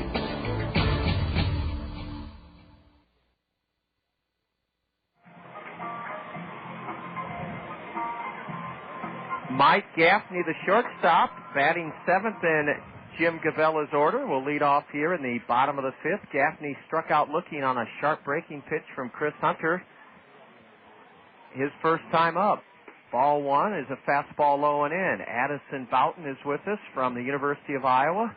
And Addison, we told our fans about a great opportunity tomorrow, but we want to reiterate as Gaffney grounds one knocked down by Matt Brown, and it rolls to shortstop Brandon Wood, and it'll likely be, well, I'd call it an error on Matt Brown, but you could just as well call it a hit. Let's see what they rule it. A grounder that Matt tried to backhand. It wasn't hit very hard at all, and Mike Gaffney is aboard with what will be ruled apparently they still haven't ruled on it. Yeah, John, I was just going to say it's one of those plays that could go either way. It wasn't too hard hit. That's why I thought they might give Brownie an error, but they've awarded Gaffney with a base hit.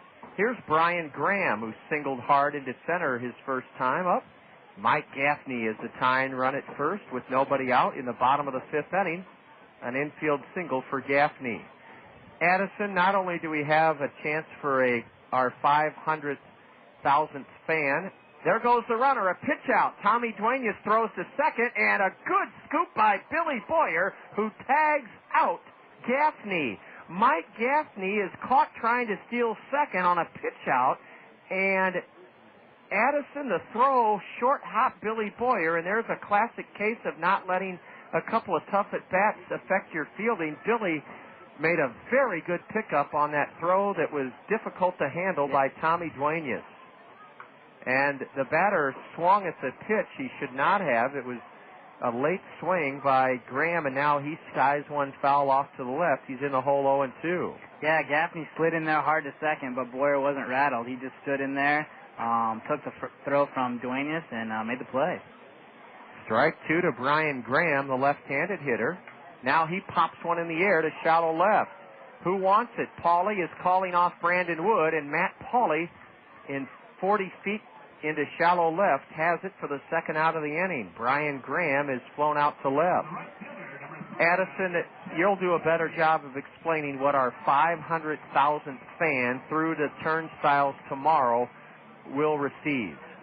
The 502nd fan to go through the gates at new Veterans Memorial Stadium Tuesday night will receive a free night's rental of a Kernel suite. As you said earlier, John, too, that's a $500 value. And that, along with the suite rental, includes 20 tickets and game programs for the game tomorrow. And Addison, the 502nd fan through the gates tomorrow will be the 500,000th Kernel fan to come to the new Veterans Memorial Stadium in this year three. A ground ball to the mound, knocked down by Chris Hunter, who fires in time to get Jeff Berry. Berry grounded it sharply to the base of the mound, and Chris Hunter knocked it down with his glove, and then it rolled a bit down the slope. Hunter recovered in time to get the number 9 hitter. No runs in the fifth for the Bees. a leadoff single, an infield single, one hit. That man was caught trying to steal second. There were no Kernel errors. Burlington leaves the bases empty. And after 5 innings at Community Field, the Kernels cling to a 1-0 lead over the Bees. You're tuned to Kernel Baseball on the Zone. Hometown Restyling. For all your remodeling needs, satisfaction is guaranteed. Hometown Restyling specializes in all of your home's interior, exterior needs. Come and visit one of our showrooms, one in Hiawatha, one in Coralville, and see the possibilities. Windows, siding, sunrooms. Please call 378-1221. Hometown Restyling. There's no place like home. Summertime means Kernels baseball. Sunlight until 9 o'clock. Watermelon and lemonade. Taking the kids to the swimming pool and a host of other leisurely pursuits. Comfort Solutions by Banks stands ready to ensure that your family stays cool when you're busy with all of your summer fun. Comfort Solutions by Banks are your indoor comfort specialists. With all of the fun activities that fill up your summer, it's comforting to know that the Comfort Solutions by Banks family can take care of your family. Comfort Solutions by Banks is proud to offer your family personal and caring service. If something goes unexpectedly wrong with your home's cooling system, you can count on Comfort Solutions by Banks to provide you with courteous and professional service under any circumstance. Enjoy your summer and let the family at Comfort Solutions by Banks take care of yours. Third is missed high twice to Brandon Wood. It's the heart of the Kernel order in the top of the 6th inning at Community Field in Burlington, where twilight is about to turn to dusk. It's 1-0 Kernels. Wood is 0 for 2, and a breaking pitch on a 2-0 count drops in for a strike. Addison Boughton tomorrow evening. Not only do we mark the milestone of drawing our 500,000th fan to the new Veterans Memorial Stadium, and that will be a lucky fan winning a night in a Kernel suite of $500 value. But we also have some great specials on concessions. The 2-2 to Wood is swung on and missed. 7 strikeouts for John Gregg III. Yeah, John, we also have our ever-popular KRNA $2 Tuesdays, which means we have 7 different concession items available for $2. Fans can also sign up at the KRNA van outside the stadium from 5:30 to 6:15 for a chance to throw out the ceremonial first pitch. And again, those $2 Tuesdays mean what? It's $2 hot dogs, $2 beers, $2 I think popcorn, peanuts, and a couple other concession items. So it's a great deal, good time to get out the ballpark and maybe even eat dinner out there for pretty cheap. And as Jack Rader told us at our staff meeting this morning, tomorrow evening's supposed to be every bit as comfortable and spectacular as tonight here in Burlington. 1-1 to Bobby Wilson. He has driven in the game's only run. He did it on an 0-2 pitch with 2 out back in the 1st inning. Bobby swings hard and misses at a changeup. Oh, John Gregg III, the 5'10" lefty from Bethune-Cookman, has pulled the string time and time again on Kernel batters tonight. Man, Bobby looked like he wanted to hit that one a ton. Number 10. Wow. Bobby took a big cut. Now he rams one off the catcher's mask, and that'll loosen the jaw up a bit of Luis Gonzalez. 1-2 to Bobby Wilson, the Kernel cleanup batter. Also, John, I wanted to mention for tomorrow night is also Quiznos Kernel's Kids Club night, where Quiznos Kids Club members receive a $1 discount on a plaza ticket and a special prize in the Ben River Diamond Shop.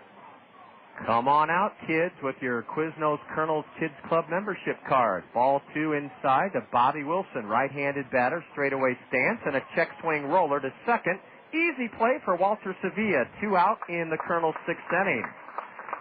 And remember, while we're talking about kids, if you'd like your Little League T-ball or softball team to be signed up as the Dream Team, the Cost Cutters Dream Team, all you have to do is call us. What does the Cost Cutters Dream Team get to do? They get to come into the Kernel dugout before the game.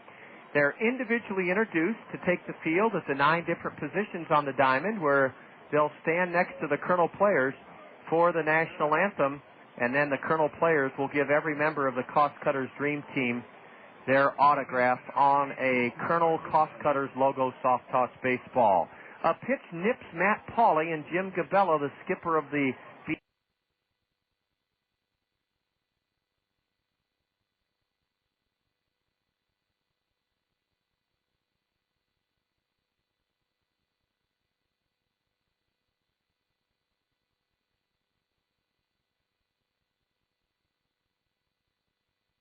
is out to argue with plate umpire Dixon Sturman that, yes, that ball might have hit Pauley, but he made no effort to get out of the way. Matt Pauley is on for the second straight time with 2 out. Baltazar Lopez is at the plate, 1-0 Kernels, and we're in the top of the 6th inning. Yeah, John, it seems like that's one of those rules that is very seldom called. A deep drive into right, but right at Jeff Berry for the final out of the inning. It didn't carry nearly as far as I thought it would. First pitch swinging, Lopez flies to right. No runs in the 6th for the Kernels. No hits, a hit batter with 2 out. No Burlington errors. The Kernels strand their 5th of the night. This game has been a pitcher's duel of the highest caliber between lefty John Gregg III and Colonel right-hander Chris Hunter. We move to the home half of the 6th. It's still the Kernels 1, Burlington 0. You're tuned to Colonel Baseball on the Zone. Your buddies have been bugging you to join them. And after you gave them the maybe next year, a few years in a row, they nicknamed you Cubs fan. As in, hey, Cubs fan, you going to get on a bike and join us for the big ride? Or are you going to wait till next year? Peer pressure, which can be a good thing because next year is this year. You got the week off work, started working out, and now for the really important next step. You go to Hall Bicycle Company, because inside that brick building is a team of experts who know what you need to finish the trip, not just make it to the first beer blast. Not only great road bikes, but helmets, gloves, shorts, shirts, shoes, and great advice, whether it's your first or 50th ride. And since the folks at Hall Bicycle Company are not paid on commission, you won't be getting any bunk, which is a lot more than you can say for your buddies. On 2nd Avenue at 5th Street, just a block east from the Cedar River Trail. Stop in and see for yourself that the world looks better on a bike. Hall Bicycle Company, since 1898. It is our vision at Boulevard Realty to be acknowledged by our clients as the real estate company that creates trust by delivering real estate services with the highest degree of quality, value, and integrity. We'd like to thank the past, present, and future clients of Boulevard Realty. It's summertime, and as we become more active, sometimes discomfort and injuries can occur. The Eastern Iowa Chiropractic Center wants to help keep your summer pain-free. A certified sports injury clinic, we specialize in the Gonstead method of adjusting.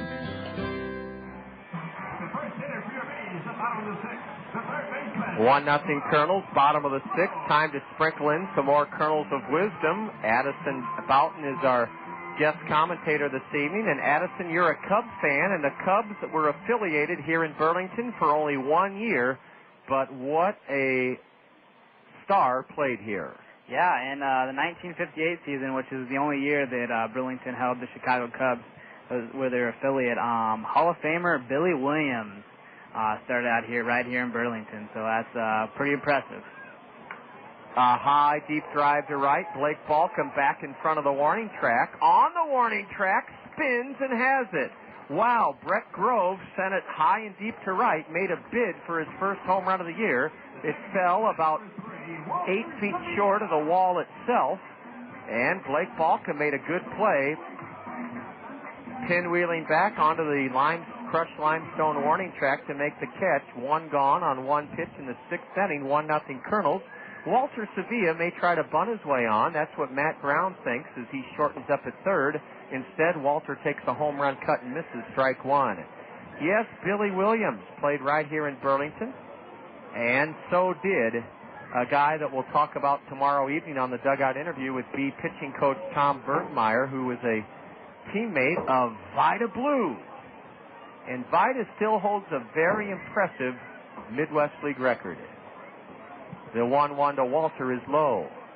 Yeah, as a member of the Oakland A's farmhand when they were affiliated here in Burlington, Vida Blue struck out a Midwest League high 231 batters, which is a record that still stands to this day. A ground ball to the right side, diving stop by Lopez. He throws in time to get Walter Sevilla. Chris Hunter was right where he should have been, covering the base. And Addison, that was some diving, lunging stop to his right to rob Sevilla of a base hit by Baltazar Lopez. Yeah, that was a great play, John, and I've been impressed all year long since Baltazar has got here to Cedar Rapids. He's been hitting the ball well, and he's been being very solid at first base. And kind of there, I don't know if he thought he had the ball because he kind of looked confused a little bit, but finally got the ball out of his glove, made the play to Hunter, and 2 outs. What was most impressive, as you said, not only did he get to the ball lunging to his right, Addison, but he found it and then popped to his feet, led Hunter perfectly, and Sevilla was out on a bang-bang play. A changeup is a strike to Chris Lubanski. Lubanski is hitting .260, tied for the team lead in homers and RBIs with 9 and 37 respectively. He hits one off the end of the bat and bounces it to third. Matt Brown fields it to his left, and from behind the pitching mound, Brown lobs to first to get Chris Lubanski. The top 3 in the B order are whisked aside quickly by right-hander Chris Hunter, who has pitched so well, not only in this game, but in this ballpark, Community Field, where he's 2-0 this year. After 6, the Kernels still lead Burlington 1-0. You're enjoying Kernel Baseball on the Zone. Kernels fans, your Cedar Rapids Taco Bell restaurants have something new for you to cheer about this season. A Taco Bell 10 spot. When the Kernels score 10 or more runs in any game this season, you'll score beef tacos for just 39 cents the very next day at any Cedar Rapids Taco Bell. That's a savings of 50 cents per taco. Limit 10 per customer. Remember, when the Kernels put up a Taco Bell 10 spot by plating 10 or more runs in any game, you get up to 10 39-cent beef tacos the very next day at any Cedar Rapids Taco Bell. Get more alive, more reaching out, gotta get this done, that's what it's all about. Yeah, working all day, and it's hard to do. It's how you live, it'll be best for you. We bring the power to you this time. You got the power, and night as you we're on board. Your Cedar Rapids and Marion Hy-Vees are proud to support one of our community's most renowned and cherished assets, the Cedar Rapids Kernels. Your Cedar Rapids and Marion Hy-Vees believe in the core values that comprise the essence of Kernel baseball: fun, wholesome, affordable entertainment for us all. As you look ahead to the many joys of summer, your Cedar Rapids and Marion Hy-Vees encourage you to visit the fabulous new Veterans Memorial Stadium. Your Cedar Rapids and Marion Hy-Vees, embracing Kernel baseball, a community treasure. Innings, giving the Kernels 1 run on only 4 hits. Gregg struck out 7 and walked 2, and he's been lifted. And a deep drive smacked into left, but right at Brian Graham, who drifts back in front of the track, and Matt Brown lined Robbie McClellan's first pitch of the 7th to deep left. 1 pitch, 1 out against Robbie McClellan. And Addison, tell us about Robbie's season. Yeah, Robbie McClellan's coming in. This is his 16th appearance. He has a 1-5 record with a 4.47 ERA and 46.1 innings pitched. He's allowed 16 walks and has had 48 strikeouts. 48 strikeouts in how many innings? 46.1.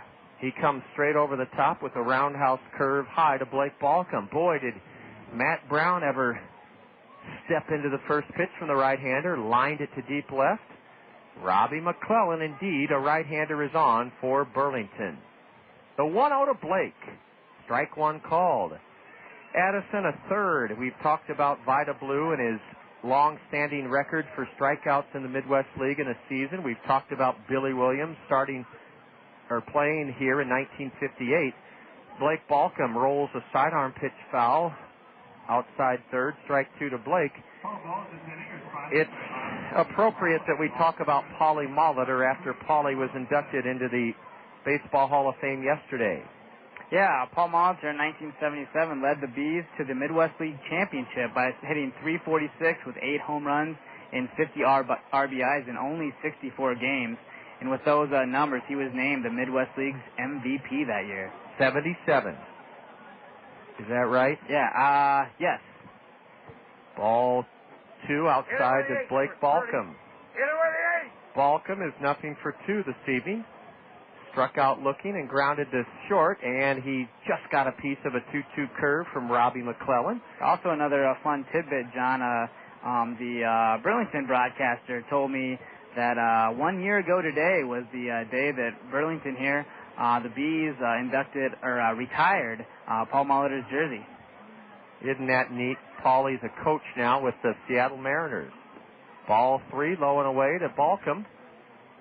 Robbie McClellan's a 23-year-old right-hander from Arizona State, a 12th round pick of the Royals last year. He's from Liberal, Kansas. The payoff pitch to Balcom. Lifted into shallow right. Coming on is Jeff Berry, and Berry makes the catch. 2 gone in the Kernels' 7th. 1-0 Kernels. You said it right earlier, John. This is a pitching battle. These pitchers are in a zone. They're in a groove, and they're not holding back, and they're giving these hitters a lot of trouble tonight. Only 8 hits in the game, 4 by each team. The Kernels have made a run scored in the very first inning stand up so far through 6 2/3 innings. We're in the top of the 6th, or through 5 2/3 rather. We're in the top of the 6th. Check that top of the 7th.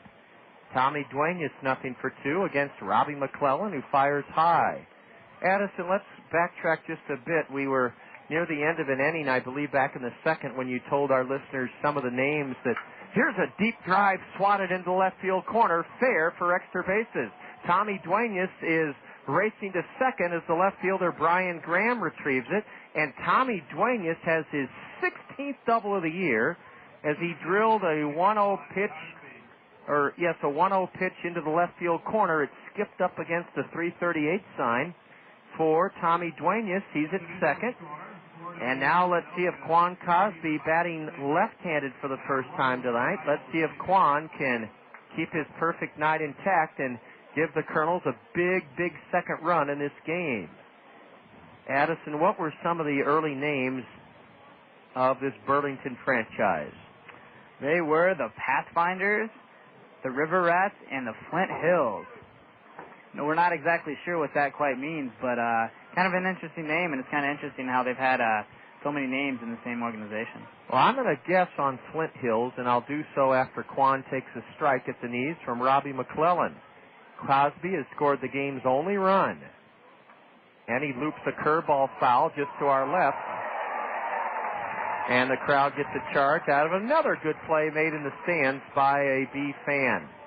I believe, since we're on the banks of the Mississippi and Burlington is in has some hilly terrain. In fact, they have the crookedest street in the world along with San Francisco, that there must have been Flint in the hills.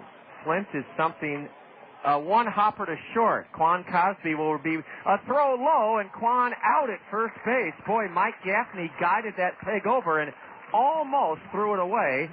The Kernels can't cash in on a 2-out double by Tommy Duenas. Quan hit it on one hop to the shortstop for the final out of the 7th. No runs. 1 hit. There were no Bee errors. The Kernels leave another. We've left 6 runners in 7 at-bats. I believe Flint is the material or mineral or rock, whatever, that if you rub together, you can start a fire with Flint. And perhaps that's why they were called the Flint Hills. Is that what they were called? Yeah, Flint Hills, and I guess that's about as good a guess as I can imagine. Probably right on, John. 7th inning stretch, as you can hear here at Community Field. Chris Hunter has spun a 6th inning shutout, and he and the Kernels lead Burlington 1-0 after 6.5. You're tuned to Kernel Baseball on the Zone. Your attention, please. Here's an important reminder for Cedar Rapids area residents from your friends at Solid Waste and Recycling. The 6th Street Recycling Center is no longer open, but you can still recycle cardboard, newspapers, magazines, paper, glass, and plastics at City Carton on Ingleside Drive, 3 blocks west of 6th Street. It's free, convenient, easy to use, and open 24 hours a day, 7 days a week. Remember the new recycling location, City Carton on Ingleside Drive, west of 6th Street, near Hawkeye Downs. Been looking to buy a used car, truck, or van? If so, head to Select Auto now. All vehicles are priced to sell with bottom line pricing. Monthly bills getting you down? Can't afford the car of your dreams? No problem. Select Auto offers payment plans to fit around your budget. Select Auto also offers great warranties on all cars, not to mention their experienced and friendly staff in their full-service service department. Hate being chased around the lot by those annoying salespeople? At Select Auto, you won't be bothered by any salespeople. You deal directly with the owners. Got bad credit? Not a problem. They offer financing for any credit, good or bad. Still not sold? Purchase any used car over $5,000 and get $200 in free gas at any Handy Mart. Hurry in. This deal only lasts through the month of July. What are you waiting for? Visit either of Select Auto's 2 convenient locations, on 1st Avenue, downtown Cedar Rapids, or on 7th Avenue in Marion. Select Auto, a great way to buy a pre-owned car. Chris Hunter ready to set sail on this spectacular Monday evening in Burlington. And he misses just inside the big Cole Hilt. Cole Hilt has grounded to second and ripped one on one hop to third that Matt Brown took care of. Cole Hilt golfs one into left center. It's deep in left center. Way back in left center. Extra bases for Cole Hilt. Quan Cos, it bounces over the wall for a ground rule double. Cole Hilt, Addison, took a very soft swing at that ball. Look how strong he is. Yeah, he's a big kid, John, and just that easy swing just lifted that ball right over by the YMCA sign in left center field. And it bounced over the wall. A leadoff double has the Bees with a great chance to tie the game here in the bottom of the 7th inning. A leadoff double that skipped off the crushed limestone warning track in deep, deep left center. Paulie and Quan just kept going back, way back. Cole Hilt took a very, very easy, soft swing. Boy, I wish I could swing a baseball bat or a golf club that softly and hit it that far. I agree, John. Well, Kahui wants to at least hit the ball to the right side of the Kernel infield to get the tying run to third. Cole Hilt with the leadoff double. Kahui squares to bunt and takes the strike called. The Kernels have certainly had the better scoring chances tonight. We've stranded 6. The Bees have only left 3. 1-0 Kernels, bottom of the 7th inning. Chris Hunter has his sign. Checks Hilt at second and delivers just away. Ball 1 to Kila Kahui. Kind of surprised he didn't show bunt there, John. I'm pretty sure his only responsibility right now is get that runner on second base at third. And he'll do it one way or another, or try to. Hunter's next delivery is just low, a curveball. Chris wanted the call, didn't get it from the plate umpire. I forgot to give the number for parents of Little Leaguers, T-ballers, or softballers to sign their team up as the Cost Cutters Dream Team. Hunter working cautiously, misses low, ball 3 to Kila Kahui. Call Jessica Ferguson to sign your team up as the Cost Cutters Dream Team, 896-7612. 896-7612, Jessica Ferguson. Ball 4. Well, that was surprising to see Chris Hunter work that cautiously to Kila Kahui after getting ahead of him 0-1. He walked him on the next 4 pitches.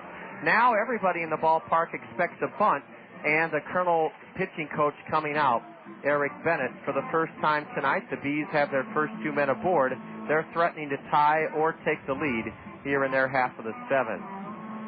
Want to tell you again how much the owners of Culver's Frozen Custard and Butterburgers would like you to drop in and savor their delicious Butterburgers and their world-famous frozen custard, and while you're there, register your daughter or son for their chance to be drawn as the Culver's Small Fry of the game.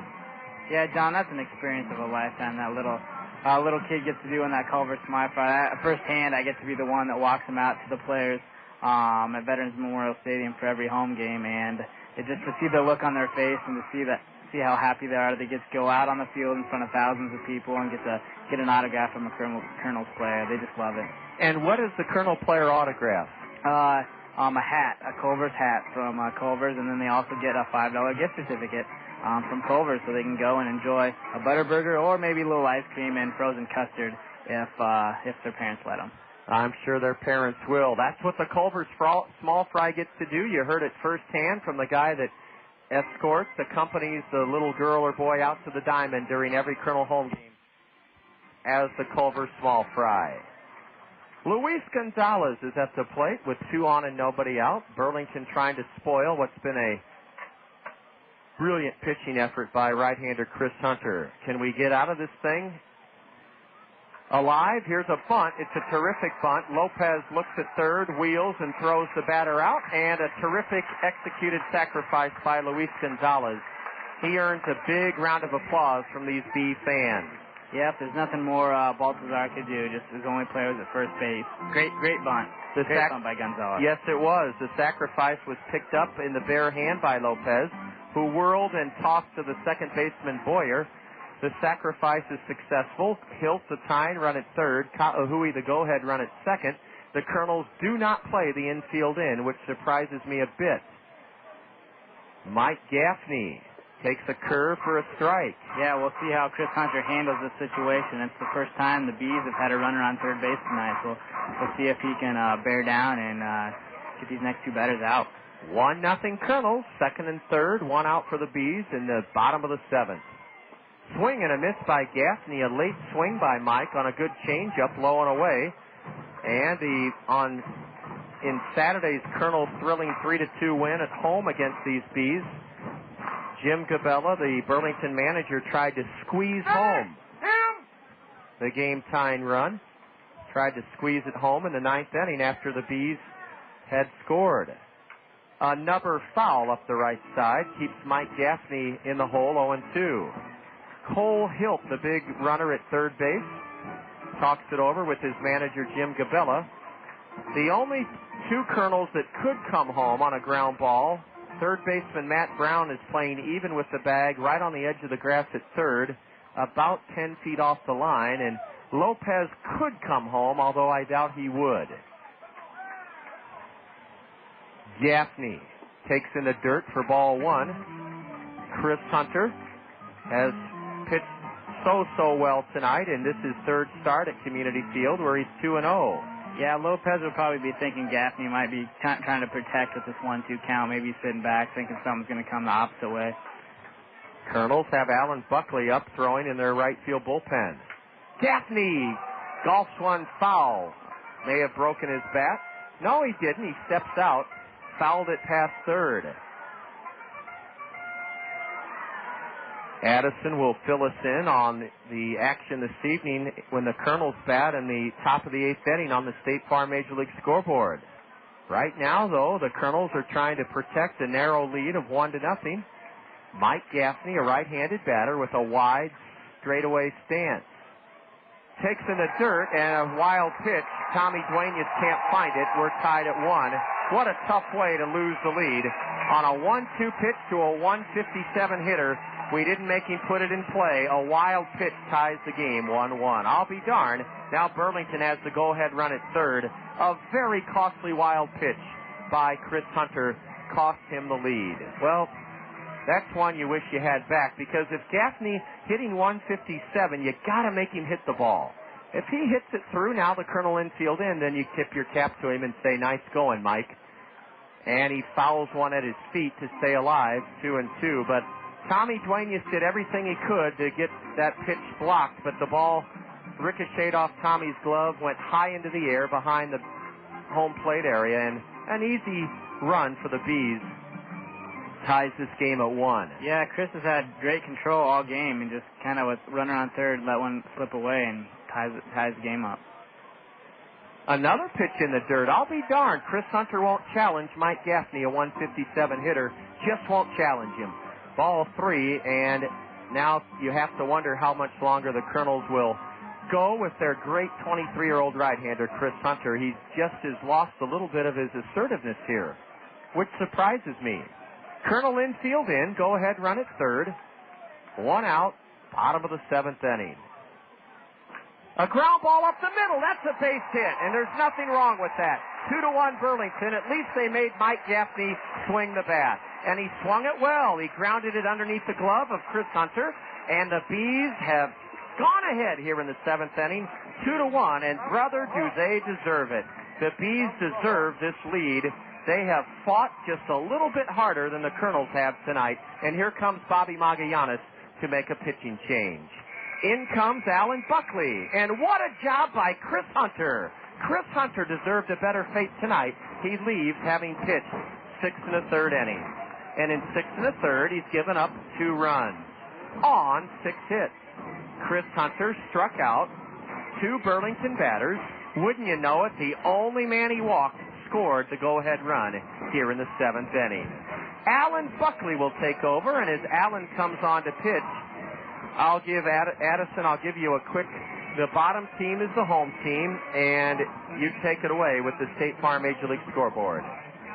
In the top of the 7th inning, the Red Sox are leading the Orioles 10-2. Also in the top of the 7th, the Detroit Tigers 13, Cleveland Indians 2. In the bottom of the 7th, in Toronto, the Yankees hold a slim lead over the Blue Jays 4-3. In the bottom of the 4th, the Minnesota Twins lead the Chicago White Sox 4-1. In the National League, in the bottom of the 5th inning, the Atlanta Braves are playing at Pittsburgh, but have the lead on the Pirates 4-2.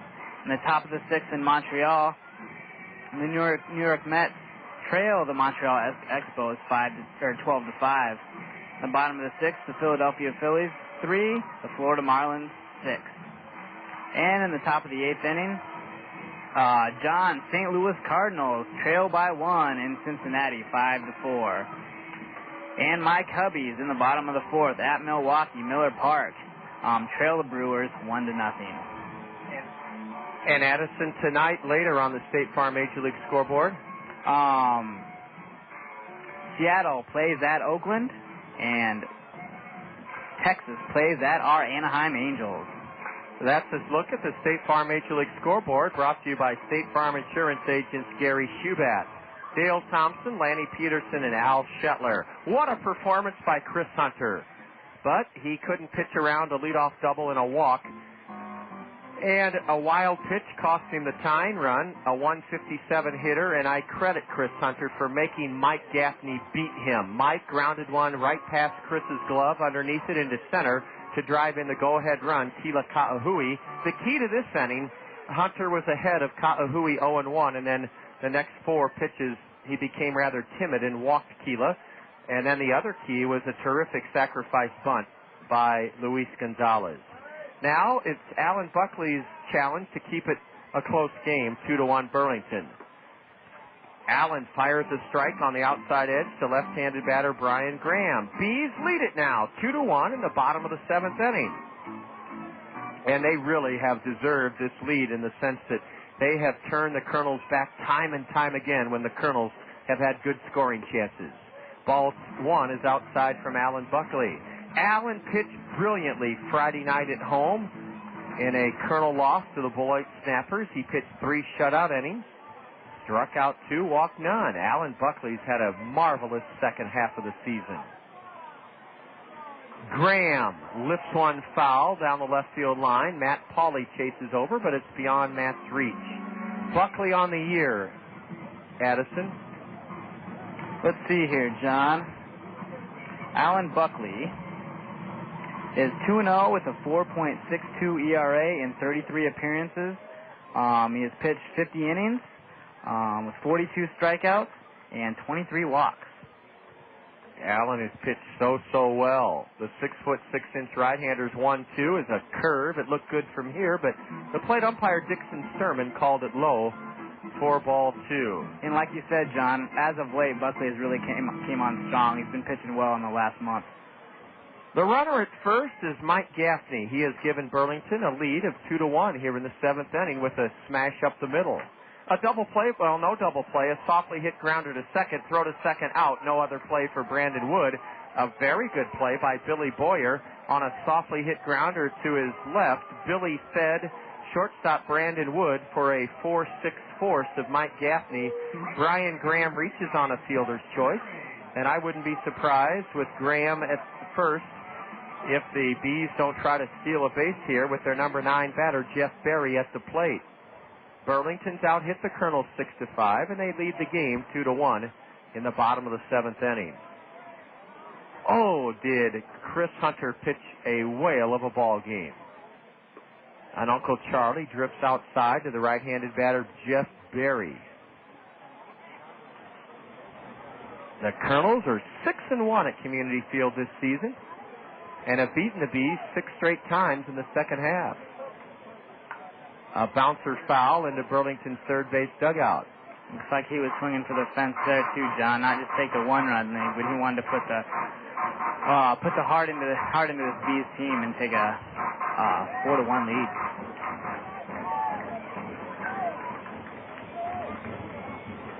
Jeff Berry, a .230 hitter, nothing for 2 tonight.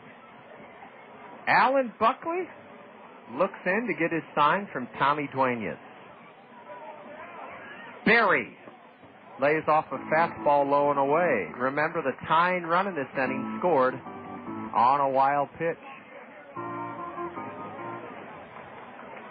Outfield plays Jeff straight away. Burlington hitting .197 against Kernel pitching in 14 games this season. A beautiful yellow hammer in for strike 2. Now the deuces are wild. 2 balls, 2 strikes, 2 out.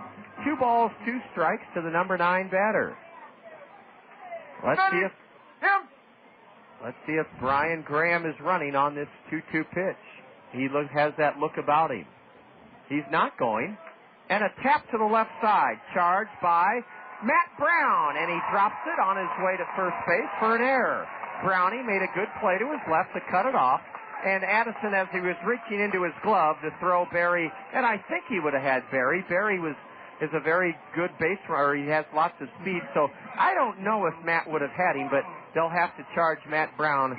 They have it. Yeah, John, I think they gave him a hit on that. All right. They probably figured Berry would have beaten it out, and they know their home players better than I do, so we'll certainly concur with that ruling. It could have been called either way. Yeah, that was a tough play, John. He had to charge hard, and he had to make a perfect play probably to get him out, so it's probably a good call by the official score. Yes, it was. In fact, Brownie made a good play to get to the ball.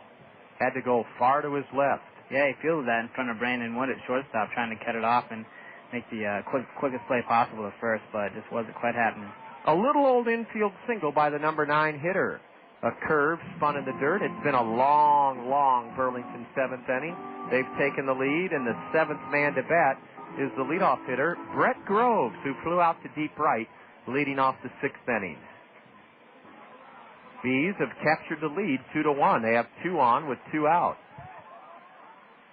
Ball too low. Tommy Duenas snaps the throw to second and hit the runner and hit him in the rib cage and then lays in front of the bag. There was a lot of daylight between that runner, Brian Graham, and second base, so Tommy Duenas figured, why not throw down there? Tommy's throw hit the runner.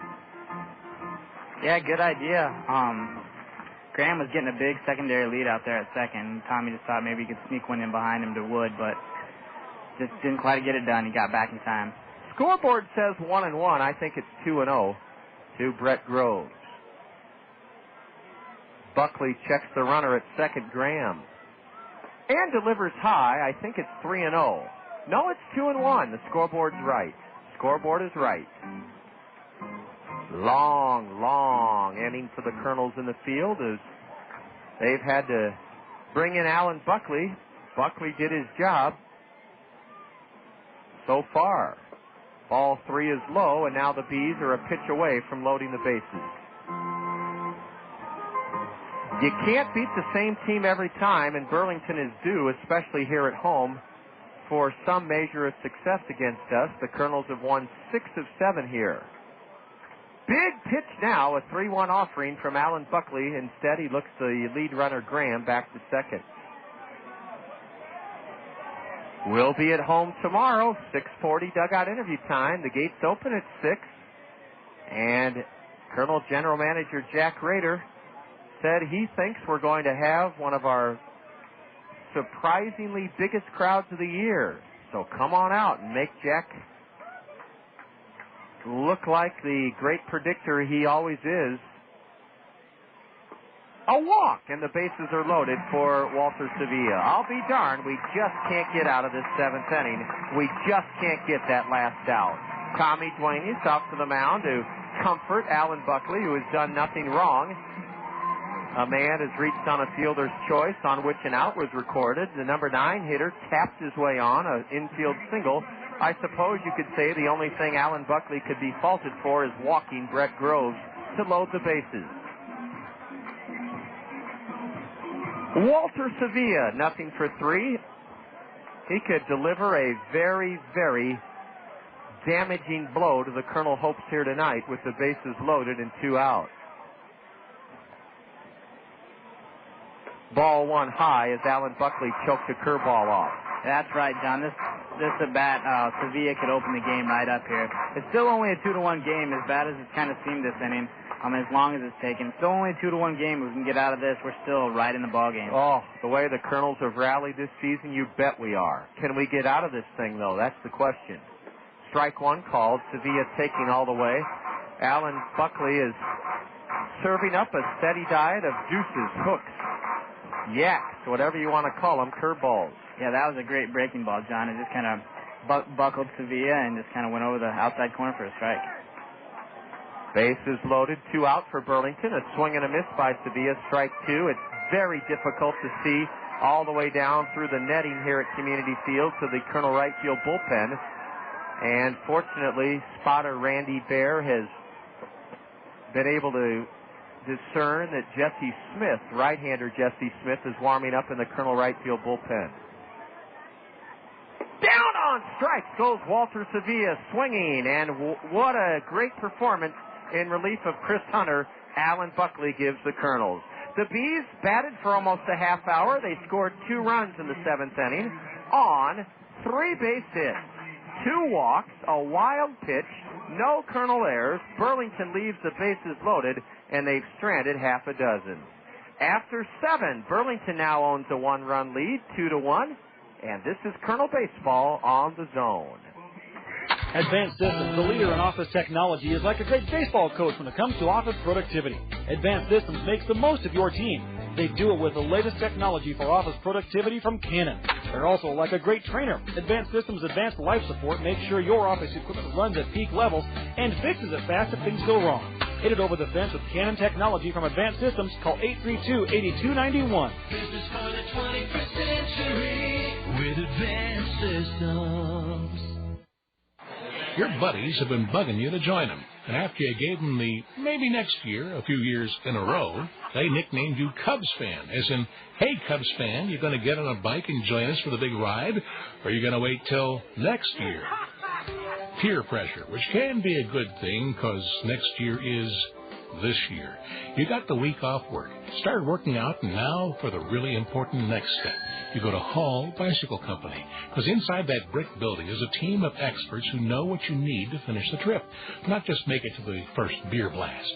Not only great road bikes, but helmets, gloves, shorts, shirts, shoes, and great advice, whether it's your first or 50th ride.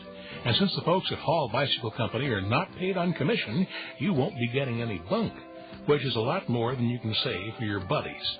On 2nd Avenue at 5th Street, just a block east from the Cedar River Trail. Stop in and see for yourself that the world looks better on a bike. Hall Bicycle Company, since 1898. Robbie McClellan's first pitch to Billy Boyer is a bunt, and it rolls up the first base line, and the throw hit the runner, and he's going to be it hit his batting helmet, and they call him out. They call Billy Boyer out. They say he was inside the first base line in an argument. The Colonels will lose the argument, but Billy Boyer was hit by a throw in the batting helmet on a bunt, and he's been called out on a controversial call by Bobby Price. Tough break for Billy Boyer. It's funny, Addison. You get to know these guys well, and I told you what Billy Boyer would do on the first pitch between innings, that he would bunt. He bunted and would have been on, but the throw by the catcher hit him in the batting helmet, and they called Billy Boyer out for not being in that lane that you're supposed to be in running down the first base line, and that's a tough call. They'll give a put-out unassisted to the catcher, Luis Gonzalez. Billy Boyer, unsuccessful trying to bunt his way on, dragged a bunt about 5 feet up the first base line. The catcher, Luis Gonzalez, threw to first, and the throw hit Billy Boyer in the batting helmet. Bobby Magallanes and Justin Bachman still very upset as the Colonels feel they had a bunt single taken away from them by the umpire, Bobby Price. And I can't believe that the Kernels are losing the argument. Justin Bachman is showing the base umpire where Billy Boyer stepped on the base with his left foot, and Robbie Price is still trying to explain to Bobby Magallanes. They're looking at Billy Boyer's imprint, his spike marks, and I guess he did leave that lane, but Justin Bachman's as honest as they come, and they have called Billy Boyer out. Bobby Magallanes still can't believe it. Yeah, I'm going to have to agree with hitting coach Justin Bachman. I mean, I think it was clearly that he was outside the line and where he was supposed to be running and not involved, and I don't know. I think they have a great argument. They'll lose it, unfortunately. Bobby Price is not going to change his call. And the reason he called Boyer out, he's claiming that Billy Boyer went inside the white baseline. Justin Bachman can't believe it still. Justin Bachman's been thrown out of the game, and you know that Justin Bachman is justified. Justin Bachman is all over the first base umpire, all over him for a call that he made that has taken a hit away from the Kernels. Justin is showing the first base umpire time and time again that Billy Boyer was hit in the batting helmet when his left foot was on the base, meaning that his entire right side of his body was inside that lane. So Billy Boyer did nothing wrong. Billy Boyer, in fact, should be at first base with nobody out, but he has been called out on a tough call by Robbie Price. Bobby has no reason to discriminate against the Kernels. Justin Bachman, though, I'll tell you what, he is as high-class a guy as I've ever met, and that's why I know the umpire missed the call, because Justin Bachman does not say a word, unless a great travesty has occurred. Yeah, there's no doubt about that, John. I think Justin knew he was right, and the umpire didn't see it that way. Justin used a lawyer's type mentality as, let me show you what happened, and he did. And unfortunately, the base umpire had to stick to his guns. So the Kernels have an out here in the 8th inning, and a 1-1 count on Brandon Wood. I'll say this for Justin Bachman. He stood up for Billy Boyer. That's for sure, and that's what Justin does. He'll stand up for the players, and when he knows he's right, he's not going to back down. Meanwhile, Robbie McClellan has missed outside. It's 2-1 to Brandon Wood. Billy Boyer's bunt was a good one, a drag bunt up the first baseline. Swing and a miss by Wood on a curve, strike two. 2-1 Burlington. The Bees have just been the hungrier team here tonight in terms of wanting to break the spell the Kernels have cast upon them this year, beating them 11 of 14 times. Brandon Wood sends one soaring foul behind the plate, strike two. Just a side note, now Kernels outfielder number 2, Felix Nunez, takes over for Justin Bachman as the Kernels' first base coach. And Bach would not have gone to the lengths he did if he knew that the Kernels had been wrong. Strike three called, a pitch underneath the knees. I think the umpires now are a little bit upset at the Kernels. That pitch was low, but Wood was called out. 2 gone in the 8th inning. We're not going to be like a certain big league team and lose our cool, Addison, and I'm not criticizing your Cubs. Things reached a boiling point against the Cardinals in Wrigley, and I thought that Zambrano and LaTroy Hawkins just let the frustration get the best of them, and Dusty Baker certainly has regained control of his ship as the Cubs have turned things around since the Cardinals went into Wrigley last week and won those 2 vital games. Bobby Wilson has driven in the only run of this game for the Kernels, who trailed 2-1 in the 8th inning. Bobby's ahead 2-0, a curve from Robbie McClellan for ball 2. Yeah, I think you hit the nail right on the head about the Cubs, John. Just frustration, just lost their cool. Strike one on the outside edge to Bobby. Give the Bees credit. Their pitcher, John Gregg III, allowed only 1 run in 6 innings, and Robbie McClellan's pitched well in relief. Strike 2 to Bobby Wilson on the inside corner from Robbie McClellan. That looked very similar to a Chris Hunter breaking ball. Kind of buckled Bobby Wilson and went over the plate for a strike. Bobby checks his swing and rolls to second. Charging is Sevilla. Throws in time. Bobby Wilson is grounded out on a half swing to second, and Burlington is poised to beat the Kernels for just the second time here if they can hold on to their one-run lead. The Kernels go down in order in the top of the 8th inning as we head to the home half of the 8th. The Bees lead it 2-1. You're enjoying Kernel baseball on the Zone. Whether you're a serious athlete or a weekend warrior, injuries can take you out of your game. Smart athletes know that Physical Therapy Associates in Cedar Rapids are the experts in the treatment and prevention of sport-related injuries. Our expert staff serves the metro and surrounding area high school athletes. Physical Therapy Associates of Cedar Rapids, the smart choice in sports medicine. Call us at 398-1569. That's 398-1569. We'll get you back in your game today. When searching for a professional logistics team of experts to handle your warehousing operations, look to Worley Warehousing. Worley Warehousing will help you achieve greater efficiencies by providing superior warehouse facilities, technological advancements, and expert professionals. By focusing on technological innovations and keen foresight, Worley Warehousing has grown into one of our nation's leading warehousing operations. Worley Warehousing, your single source for all of your warehousing and distribution needs. Your home is a powerful asset. Managed wisely, it can help you with home improvements, tuition, and other expenses. Wells Fargo Home Equity Financing is the key. With flexible terms, competitive rates, and affordable payments. Our bankers have the knowledge and resources to help you find the best financing for your needs. Talk with a Wells Fargo banker today and see how home equity financing can help you reach your next stage. Wells Fargo, the next stage, equal housing lender.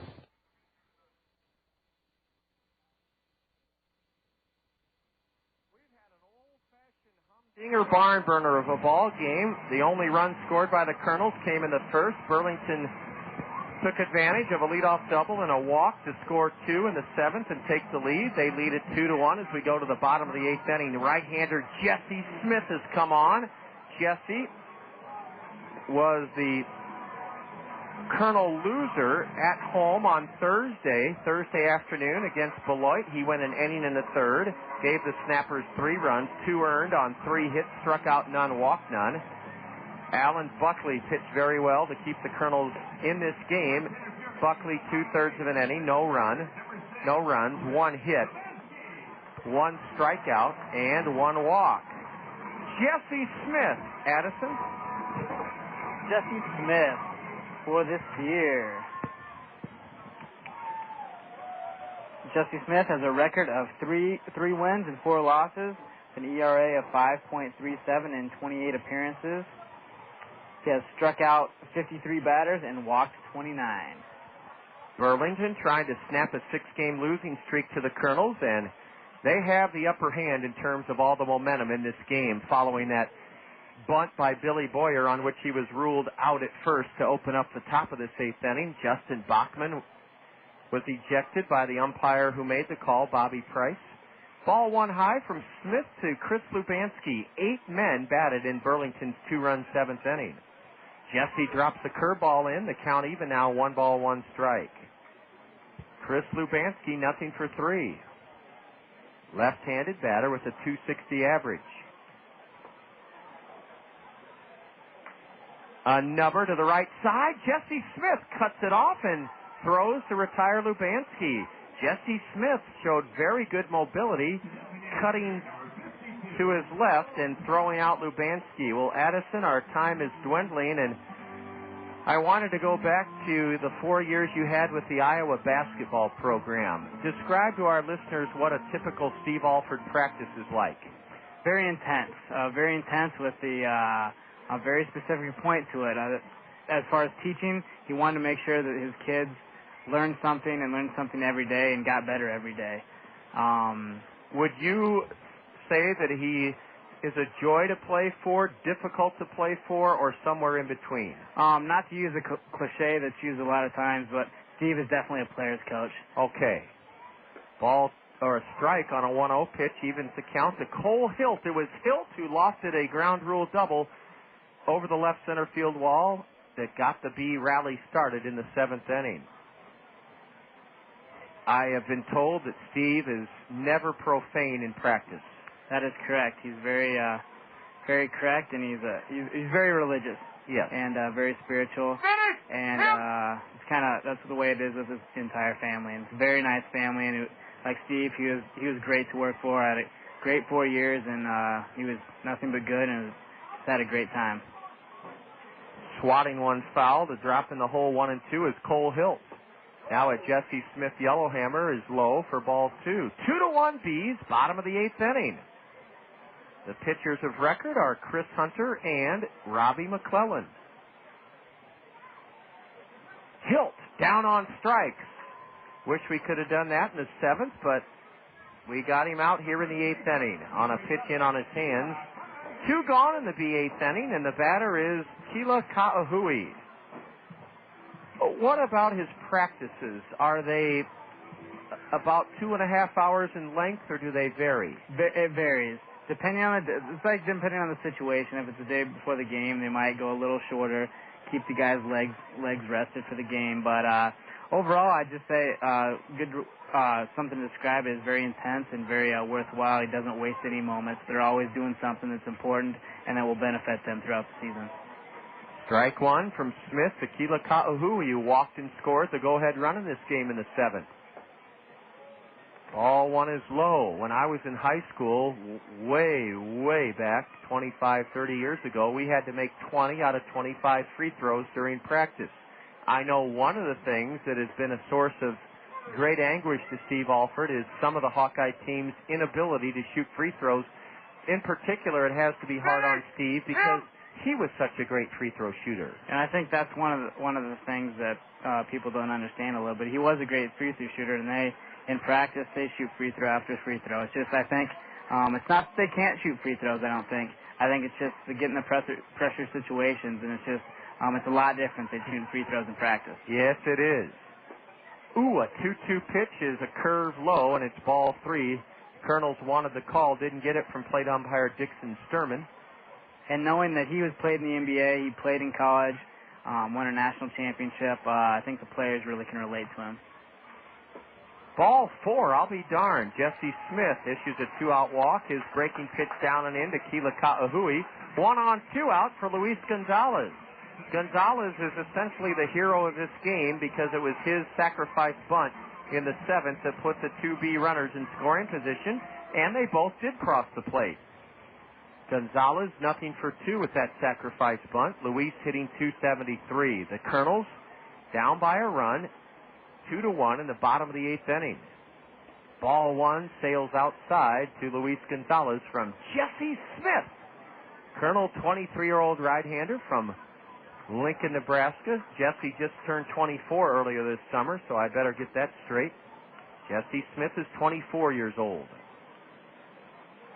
Look out, a pitch hammered foul into the picnic area down the right field line. How much of the coaching and practice does Steve do? About 80% of it? I'd say 80% or more. He's really hands-on. And like I said before, as far as the players relating, he's been there. He knows how to win. He knows what to do. So once he gets out there, and he'll get in a drill with the players and show them how it's done, and they really respond. A bouncer to the left side. Brandon Wood feeds Billy Boyer at second for the force of the sliding Kila Ka'ahui.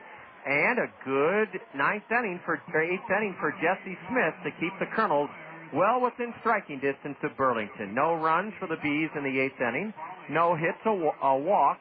No Colonel errors. Burlington leaves 1. They've stranded 7. We go to the top of the 9th. Can the Kernels tie it or take the lead? Stay tuned to find out. It's Burlington 2, the Kernels 1, and you're listening to Colonel Baseball on the Zone. Papa John's pizza, it's so good. Better is best, that's understood. Better call Papa John's tonight. Better call Papa, he's got it right. Better ingredients, better pizza. Papa John's. Attention baseball fans, call your local Papa John's for our home run special. Get a large pizza with up to 3 toppings of your choice for only $9.99. Papa John's. Better call Papa. Faucets leaking, termites feasting, fishing, tackle, paints and spackle, tubs, jacuzzis, tapes and movies, everything from A to Z. Tile and lumber, tons of plumbers, elevators, coffee makers, radiators, party favors. Take a look and you'll see. Let your fingers walk into Yellow Book. other book. When it comes to making their buying decisions, people today let their fingers do the walking through Yellow Book Yellow Pages. It's no wonder. Yellow Book's packed with money-saving coupons, restaurant menus, and vital community info. And with more ads than ever before, it has everything you need right at your fingertips. It's easy to spot. Just reach for the yellow directory with the map on the cover and join the smart shoppers who choose Yellow Book, not the other book. Put your business in Yellow Book. Call 1-800-YB-YELLOW. Let your fingers do walking through Yellow Book, the other book.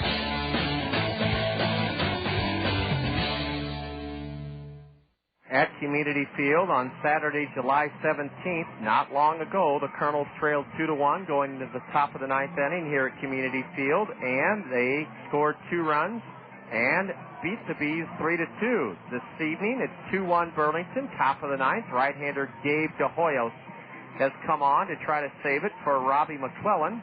Chris Hunter, the pitcher of record for the Kernels. And here we go. Matt Pauley is first up against tall right-hander Gabe DeHoyos. And Addison, he fires hard, and a swing and a miss by Pauley. DeHoyos is a newcomer to the Bees. Yeah, the hard-throwing DeHoyos is 1-0 with a 0 ERA and only 4 appearances for the Bees. 4.2 innings pitched with 3 walks and 6 Ks. A bunt foul, and that puts Pauley in the hole, 0-2. Matt served it foul past third. Gabe DeHoyos, this is his 3rd appearance against the Kernels. He's a round-shouldered right-hander who I said earlier reminded me of our own Ozzie Lugo from a year ago. Kernels have been out hit 7-5 and are looking to try to tie it or take the lead here in the ninth inning, down 2-1. The 0-2 to Matt Pauley. Swing and a miss. Strike 3, a fastball, and Matt Pauley did not fare well against the flame-throwing right-hander Gabe DeHoyos. 1 out in the Kernel ninth inning. We have left 6 runners. Burlington has stranded 7. DeHoyos is trying to save it for Robbie McClellan, and it would be his first save of the year. 1,582 here tonight. Ball 1 low and in to Baltazar Lopez. Yeah, for Dollar Night here at Community Field with 1,582 fans. It's a great crowd out here tonight. Let's have over 3,000 tomorrow at the new Veterans Memorial Stadium. A fastball way high to Lopez. Ball 2 from Gabe DeHoyos. The only Kernel run in this game came way back in the first inning. Burlington erased that Kernel 1-0 lead with 2 in the 7th. Strike, excuse me, ball 3 to Lopez. A borderline pitch that was low, and signs of hope for the Kernels. 3-0 to Baltazar Lopez. Yeah, DeHoyos resembles a classic closer. He throws hard, John. Can he throw a strike? Ball 4, Baltazar Lopez walks for the 2nd time in this game, and the Kernels have a runner at first with 1 out for Matt Brown. And I'm going to tell you something that may surprise you, Addison. I think Lopez may be running to try to stay out of a double play, because the one thing about Matt Brown, he's a fastball hitter, and the one thing you'd like to do is stay out of a double play that would end the game. I'm not saying for sure Lopez will be running, but it wouldn't surprise me. He has a very short lead at first. I'd have to agree with you, John. I think it'd be a good idea. Ball 1 outside to Matt Brown. Brownie lined out to deep left, facing Robbie McClellan. Back in the 7th, Robbie McClellan pitched 2 shutout innings in relief of starter John Gregg III, and Robbie McClellan is in line for a win, but the Kernels want to prevent that. There's a strike, a slider at the knees to Matt. DeHoyos, a round-shouldered, tall right-hander, kicks at the dirt in front of the mound, or in front of the rubber, rubs up the baseball. He's working from the stretch. Burlington wearing their royal blue caps with gold bills. Lopez at first, not running. A check swing and ball 2 to Matt Brown. Yeah, like you said, John, I am a little surprised they don't have Lopez running just to stay out of the double play. But well, the other side of the coin is if you run and get thrown out, then the tying run is no longer on, and essentially you've taken the bat out of the hands of your best RBI man. Exactly. So, that's another way of thinking, too. Sure. The 2-1 to Matt. Baltazar not going. Ball 3 low to Matt Brown. In one-run games this year, the Kernels have played 28 of them. We're 17-9. The Bees have played 32 one-run games. They're 11-21. And now out to the mound is the catcher, Luis Gonzalez. Tying run at first, one away in the Kernel top of the ninth inning. Gonzalez is probably just telling De Hoyos just to be a little careful on this 3-1 pitch. Brownie does, he strikes out a lot, but he's got a lot of power, so don't want to take the lead with one swing of the bat. Outfield is playing so deep they could spit over the wall. Ball 4 just missed low. Gabe De Hoyos has now walked 2 after striking out Pauly to start the ninth. Boy, that 3-1 pitch didn't miss by much. And now the guy who's in the throes of a pretty tough slump, Blake Balcom, is the man of the hour for the Kernels. Yeah, maybe De Hoyos was a little too careful on that 3-1 pitch to put Brown on first. And I know Balcom's been in a little slump lately, but he's got one of the sweetest swings I think on the team. He's very educated in the game. Came from Florida State, played 1 year at Florida State. I've always been impressed with his swing all year long, and I think this might be a good opportunity for Blake to break out of his little funk that he's in. I think so too. Addison Boughton is our special commentator tonight. He's from Van Meter, Iowa, a recent graduate of the University of Iowa. Addison is one of our top helpers at the new Veterans Memorial Stadium. First pitch to Balcom. Strike called, a breaking ball. Tom Bergmeyer, who was our dugout interview guest before this game and will join us again tomorrow evening from the new Veterans Memorial Stadium for the series and season finale between our two clubs, came out to talk to Gabe De Hoyos. As he did, Blake Balcom sauntered up the third base line to talk to Bobby Giannis. Ball 1 way high, and that has this big crowd of over 1,500 oohing and aahing because Luis Gonzalez, Addison, had to save a wild pitch. He almost had to jump up in the air to grab that pitch, and that saved moving the runners over second and third with 1 out. Tying run at second. Go ahead, run at first for Blake Balcom.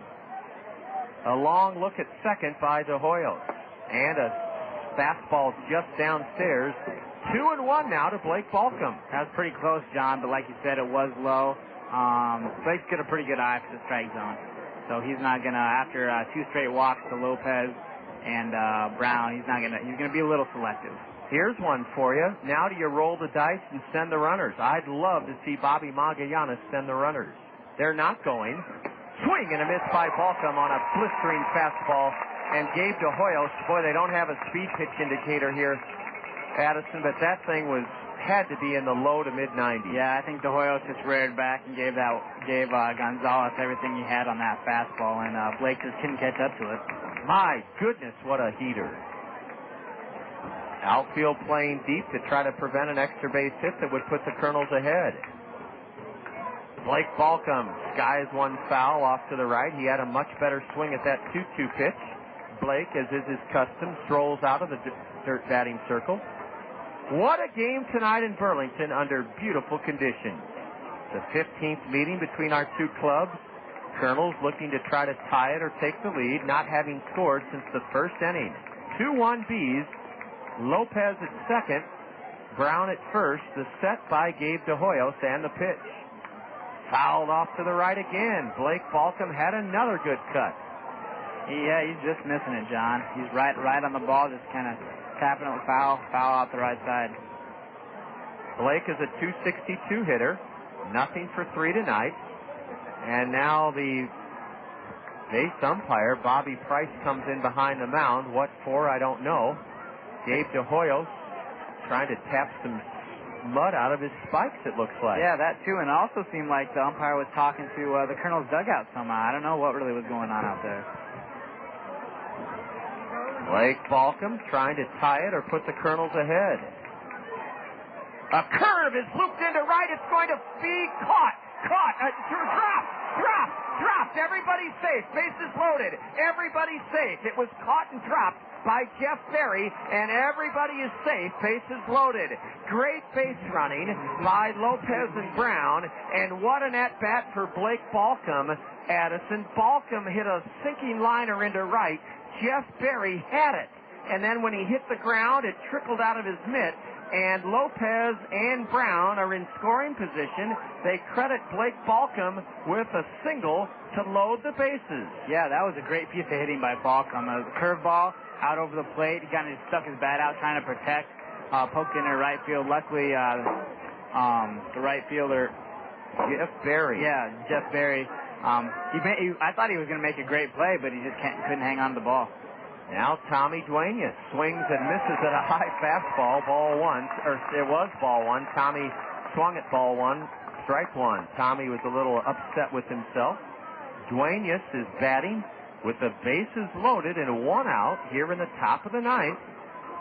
2-1 Burlington. He got ahead to Hoyos of Tommy. Now Tommy peppers one foul into the first base stands, and Addison, did somebody get ticked off? Somebody's booing. I thought it was a great catch by someone in the crowd, but maybe he caught it and then dropped it, just like Barry in right field. Perhaps that's what happened. I think that's maybe where the boos were coming from. Now time is called. Burlington's infield is in at the corners at double play depth up the middle. Can Tommy Duenas do what Blake Balcom did a moment ago, and that is stave off a strikeout? Ball one outside as De Hoyos tried to tempt Tommy with that pitch. Yeah, with the first two swings by Duenas, it kind of looked like he was doing all he could to hit it to the outfield to score Lopez from third. And now I think De Hoyos is just trying to tempt him to swing hard again and try and strike him out on that changeup. One out, bases loaded. 1-2 the count to Duenas with the game on the line. Double play or a grounder to second. Throw to first, out. The game's tied. The game is tied at 2. We are tied at 2. A soft roller to the second baseman, Walter Sevilla. I thought he might try to start a double play, and then Addison, he kind of got the ball stuck in his mitt. He threw Duenas out. He threw Tommy out, and Tommy is awarded with an RBI to tie the game. Runners at second and third. Brown went to third. Balcom to second. And now the Kernels may try to squeeze the go-ahead run home. The Kernels may try to squeeze the go-ahead run home. With Cosby at the plate, it's second and third and 2 out. I'm not sure what Walter Sevilla was thinking, but he did get 1 out as the Kernels tie the game. Ball one outside from Gabe De Hoyos, and thankfully that takes Chris Hunter off the hook. Chris Hunter will not lose this game. The Kernels have tied it and could take the lead here in the top of the ninth inning. Quan Cosby has 2 hits and a run scored. A looper into left center, a base hit. Quan Cosby is singled into left center to give the Kernels a 4-2 lead.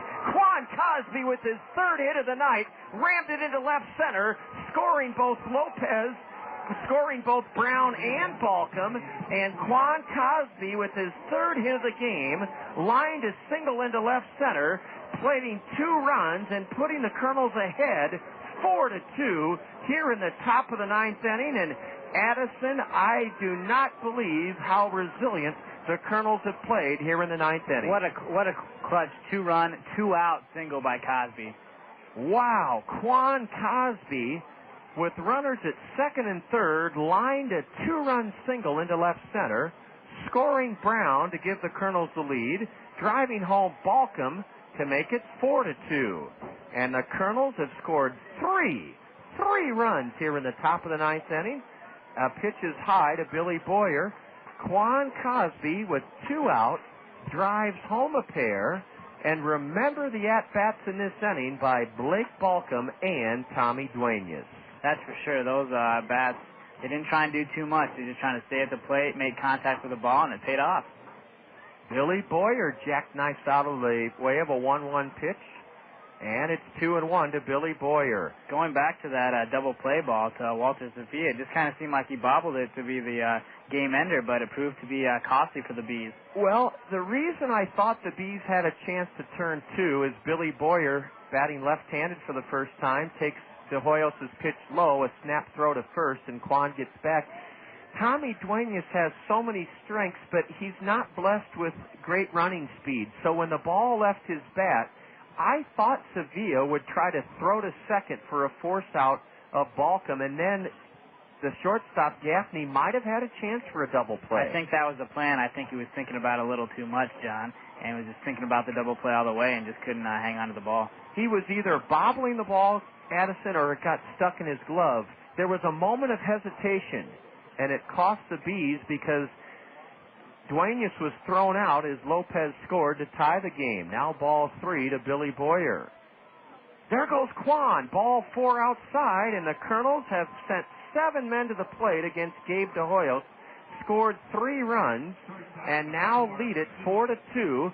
The 8th man to bat in the inning is Brandon Wood, and my goodness, the Kernels, down 2-1 to start this 9th inning, have rallied to take a 4-2 lead, and on Dollar Mondays here at Community Field, Addison, I think the crowd is still in a state of shock on the Kernel comeback. Brandon Wood slices one off the end of the bat into right. Underneath it is Jeff Berry, and he has it to end the inning.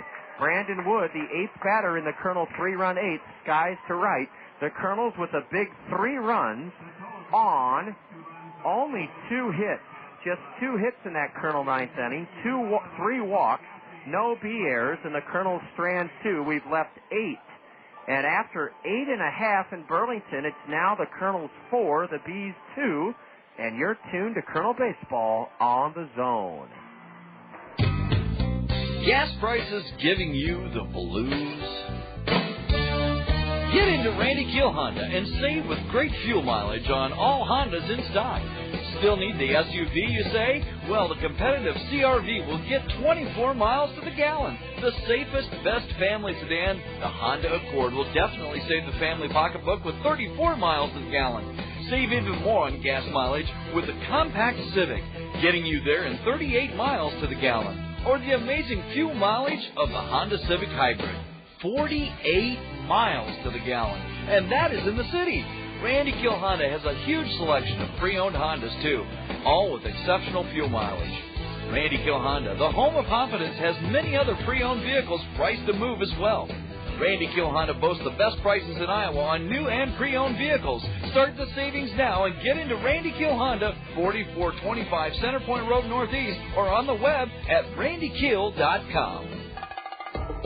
The Crown Plaza 5 Seasons is Cedar Rapids' exclusive downtown hotel. Make plans to experience a spectacular view from the top of the 5 restaurant. Start your day off with us for breakfast, or make a lasting impression on your business associates by treating them to our signature lunch buffet that changes daily. For any occasion, enjoy an elegant dinner or the Eddie Picard Jazz Trio in the city's only rooftop restaurant. The Crown Plaza 5 Seasons, top of the 5.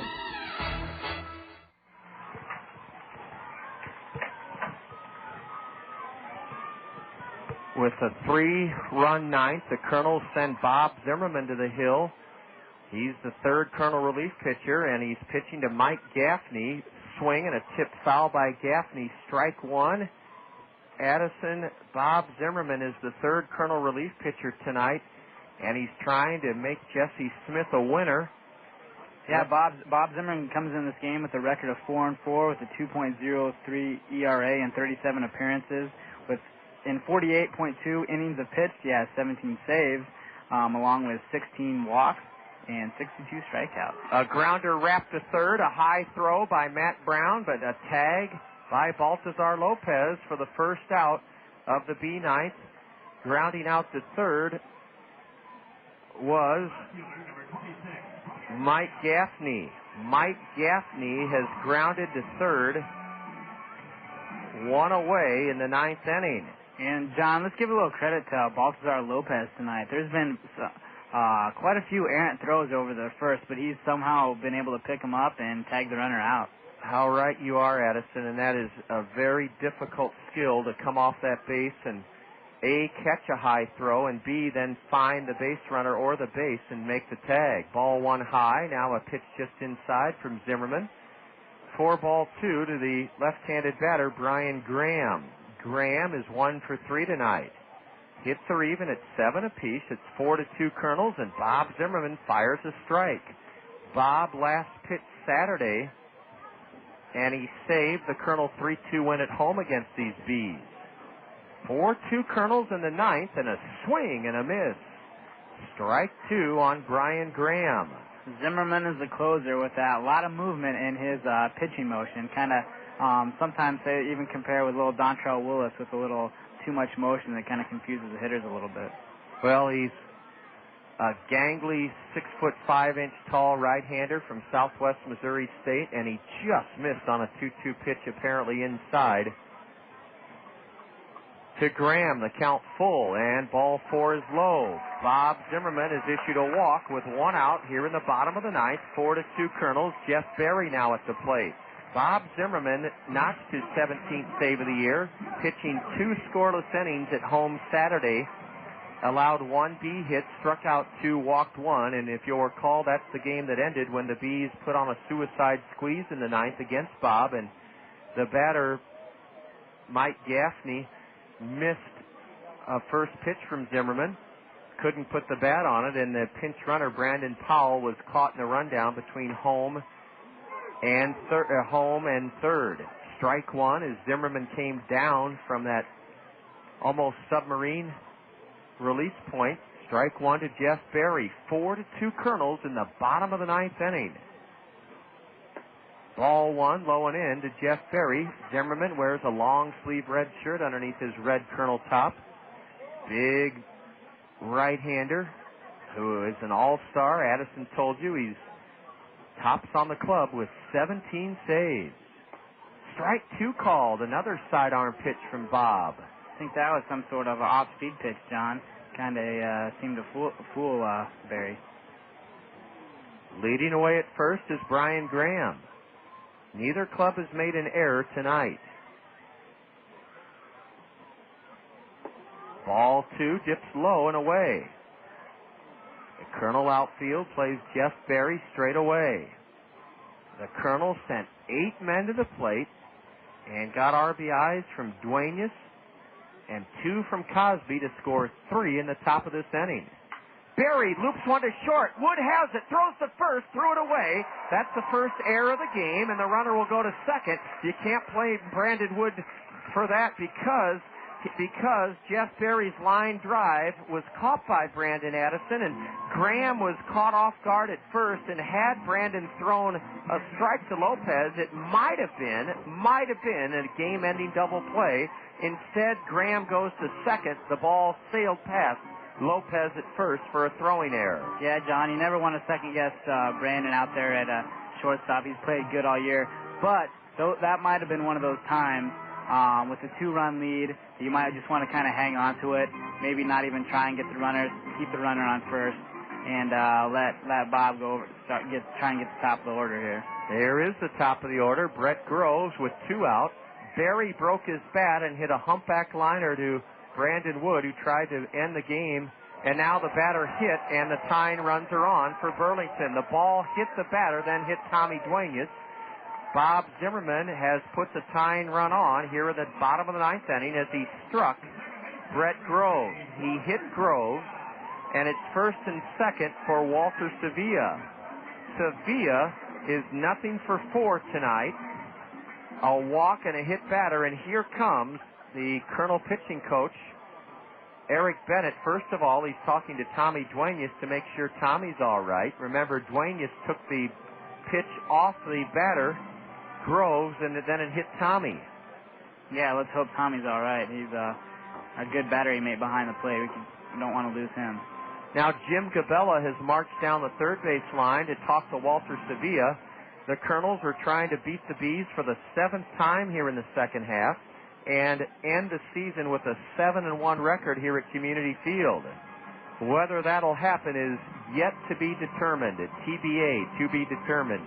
With the Bees having runners on first and second with 2 outs, their Kernels have no one in the bullpen just in case. So this is Bob Zimmerman's game.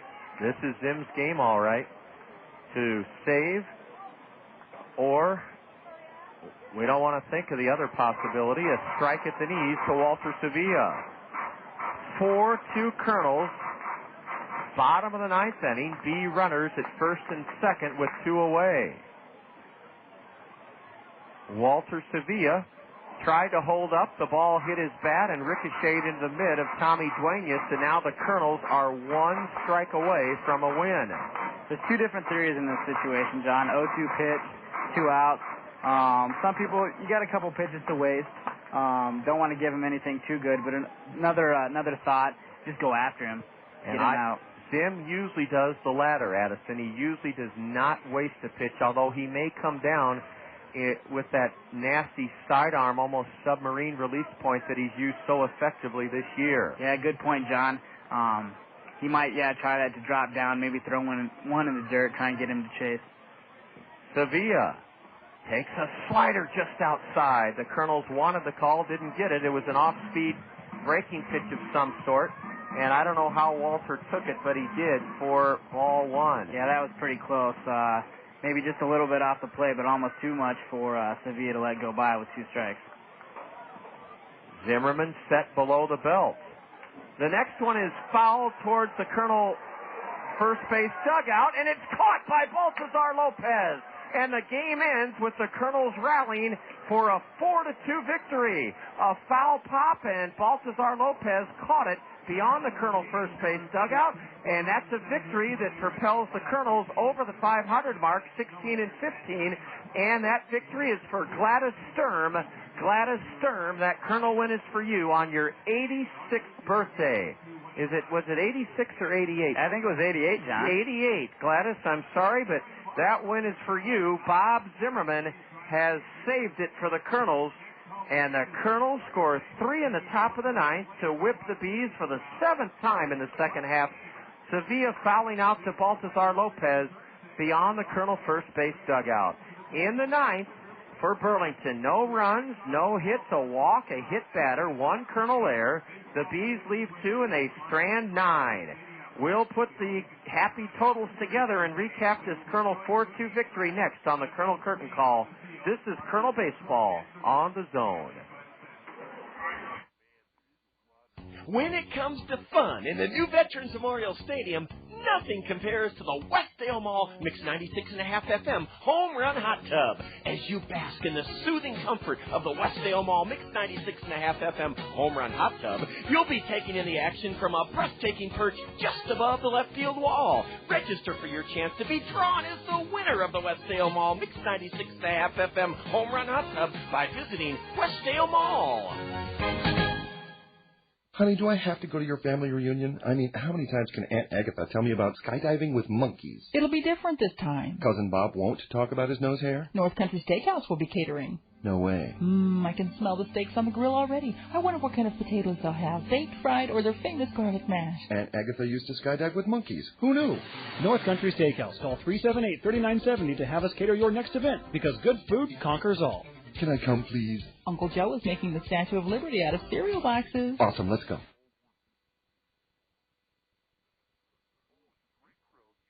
1,500 for a Monday night? That's super. And it was, Jack said that we should have a great night weather-wise tomorrow. But yeah, I'm glad Randy asked about the stadium. Thank you.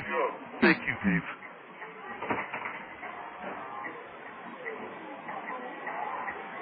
Did the theme to the Kernel Curtain Call play? I can't hear very well on mine.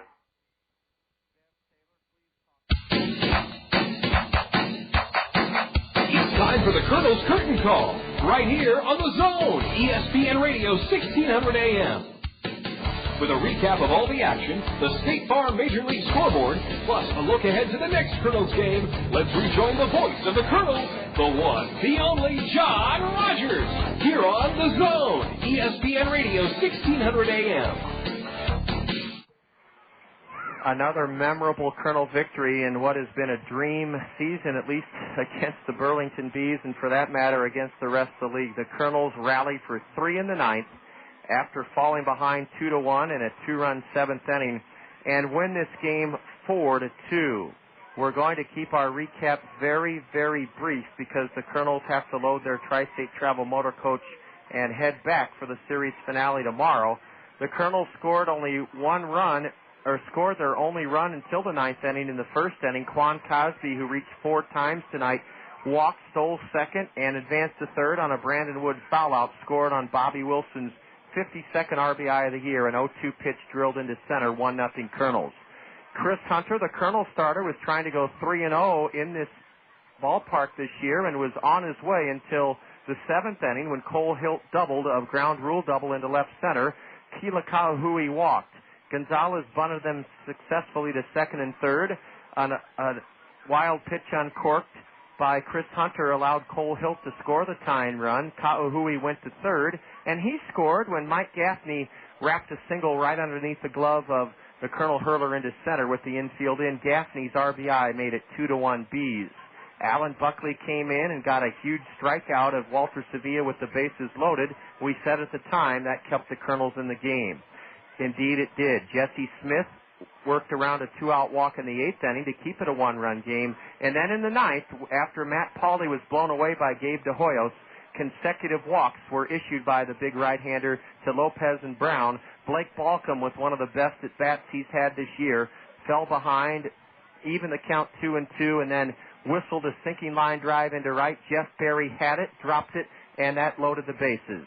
Then a ball hit to second by Tommy Duenas. Looked like it might be a game-ending double play. Walter Sevilla couldn't get it out of his mitt.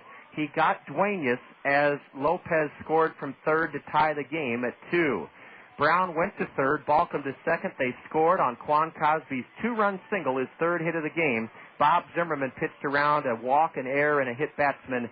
With the tying runs aboard, Zimmerman got Walter Sevilla to foul out to first, and that ended the evening. 4-2 Kernels, 4 runs, 7 hits, 1 error, 8 left by the Kernels, 2 runs, 7 hits, no errors. The Bees left 9. The winning pitcher, Jesse Smith, is 4-4. The losing pitcher was Gabe De Hoyos for the Bees. He's 1-1.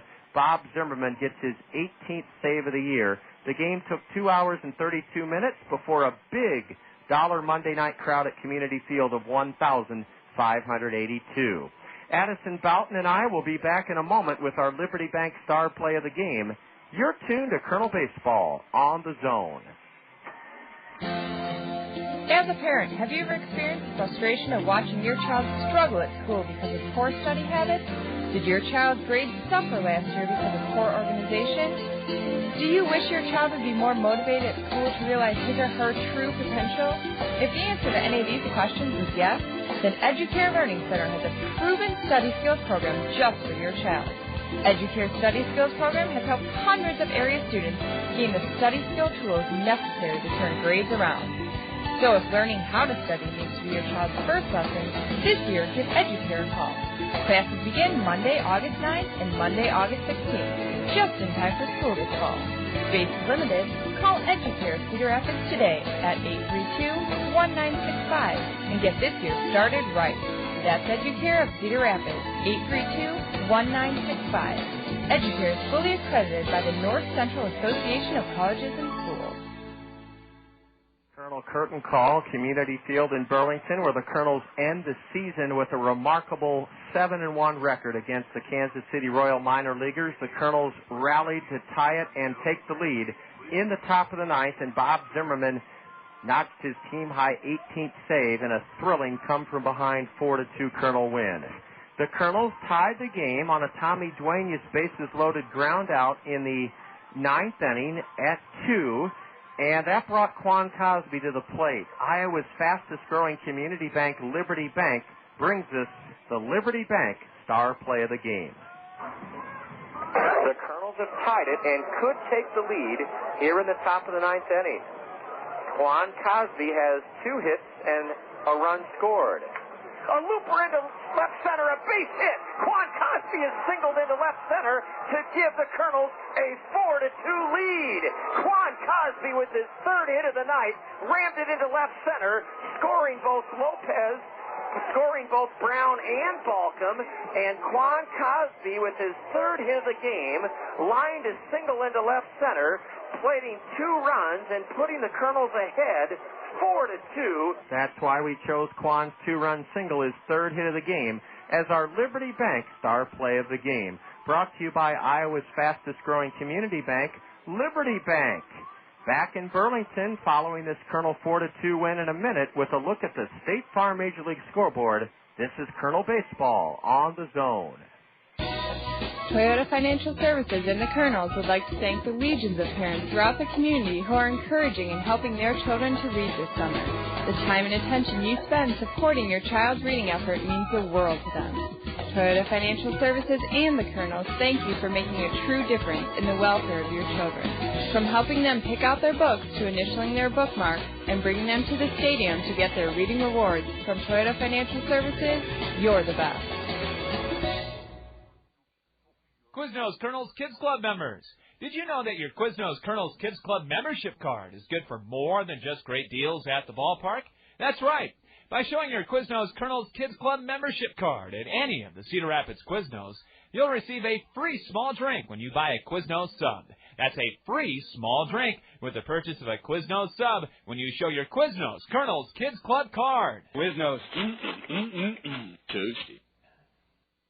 The Kernels rally for 3 in the ninth to turn back Burlington by a final of 4-2 this evening. We'll wrap things up with the Kansas City Royal minor leaguers on the season in a series finale tomorrow at the new Veterans Memorial Stadium. Right now, though, Colonel Intern, it was a pleasure to have Addison Boughton with us this evening. And Addison, thanks to State Farm Insurance agents Gary Schubat, Lanny Peterson, Al Shetler, and Dale Thompson, you have a look at all the scores for us on the State Farm Major League scoreboard.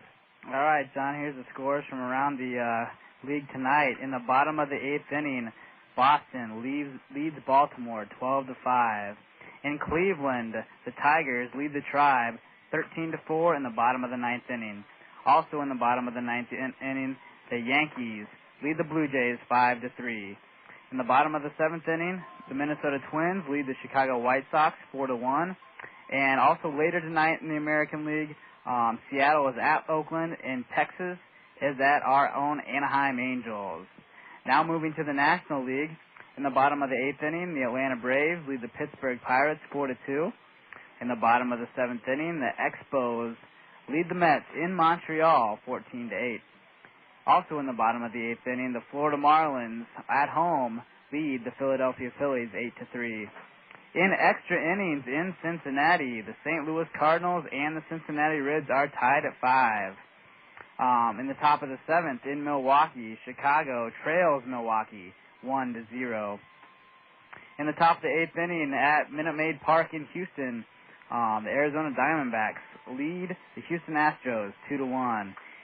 Out on the West Coast, in the top of the 4th inning in Colorado, the Los Angeles Dodgers and the Rockies are tied at 3. And the only other game left to get started tonight in the National League in San Diego with new Petco Park. The San Francisco Giants take on the San Diego Padres. Addison Boughton, thank you so much. It was a real pleasure carving this time out with you, and I'm glad you've made it a part of your internship experience. You got to see a humdinger. The Kernels are a special ball club this year, and I want to extend a note of conciliation and empathy. Randy Wayhofer and I were talking. Randy's first year here, they were an affiliate of the White Sox, and I said, Randy, you guys were 16-4 against us in 1999, and close. The Bees under the White Sox were 15-5 against the Kernels in 1999, Randy's first year when Burlington won the league title. And I want the Burlington people to know when they hear us interview Tom Bergmeyer again tomorrow, even though the Kernels have had the better of the Bees, they are not only a class team and a bunch of fighters and competitors, but this community is so good about supporting them, win, lose, or draw. And sure, the Kernels have had the upper hand this year. It just happens to be that way this year. But I'll tell you what, every man in that Kernel clubhouse respects the Bees with the utmost amount of admiration. There's no doubt about it, John. From the players to the front office staff to the grounds crew to everyone I've seen, and this is my first time here in Burlington and Community Field. This is a class organization. You can't really beat the people here. I've met some of these people for the first time, and this is a class organization. That's all I can say about it. I mean, it was great to be here, and I want to thank you too, John, for giving me this opportunity to come here, broadcast the game. Good win for the Kernels, 4-2, especially come from behind, rally in the 9th inning, and Kernels pull off a victory.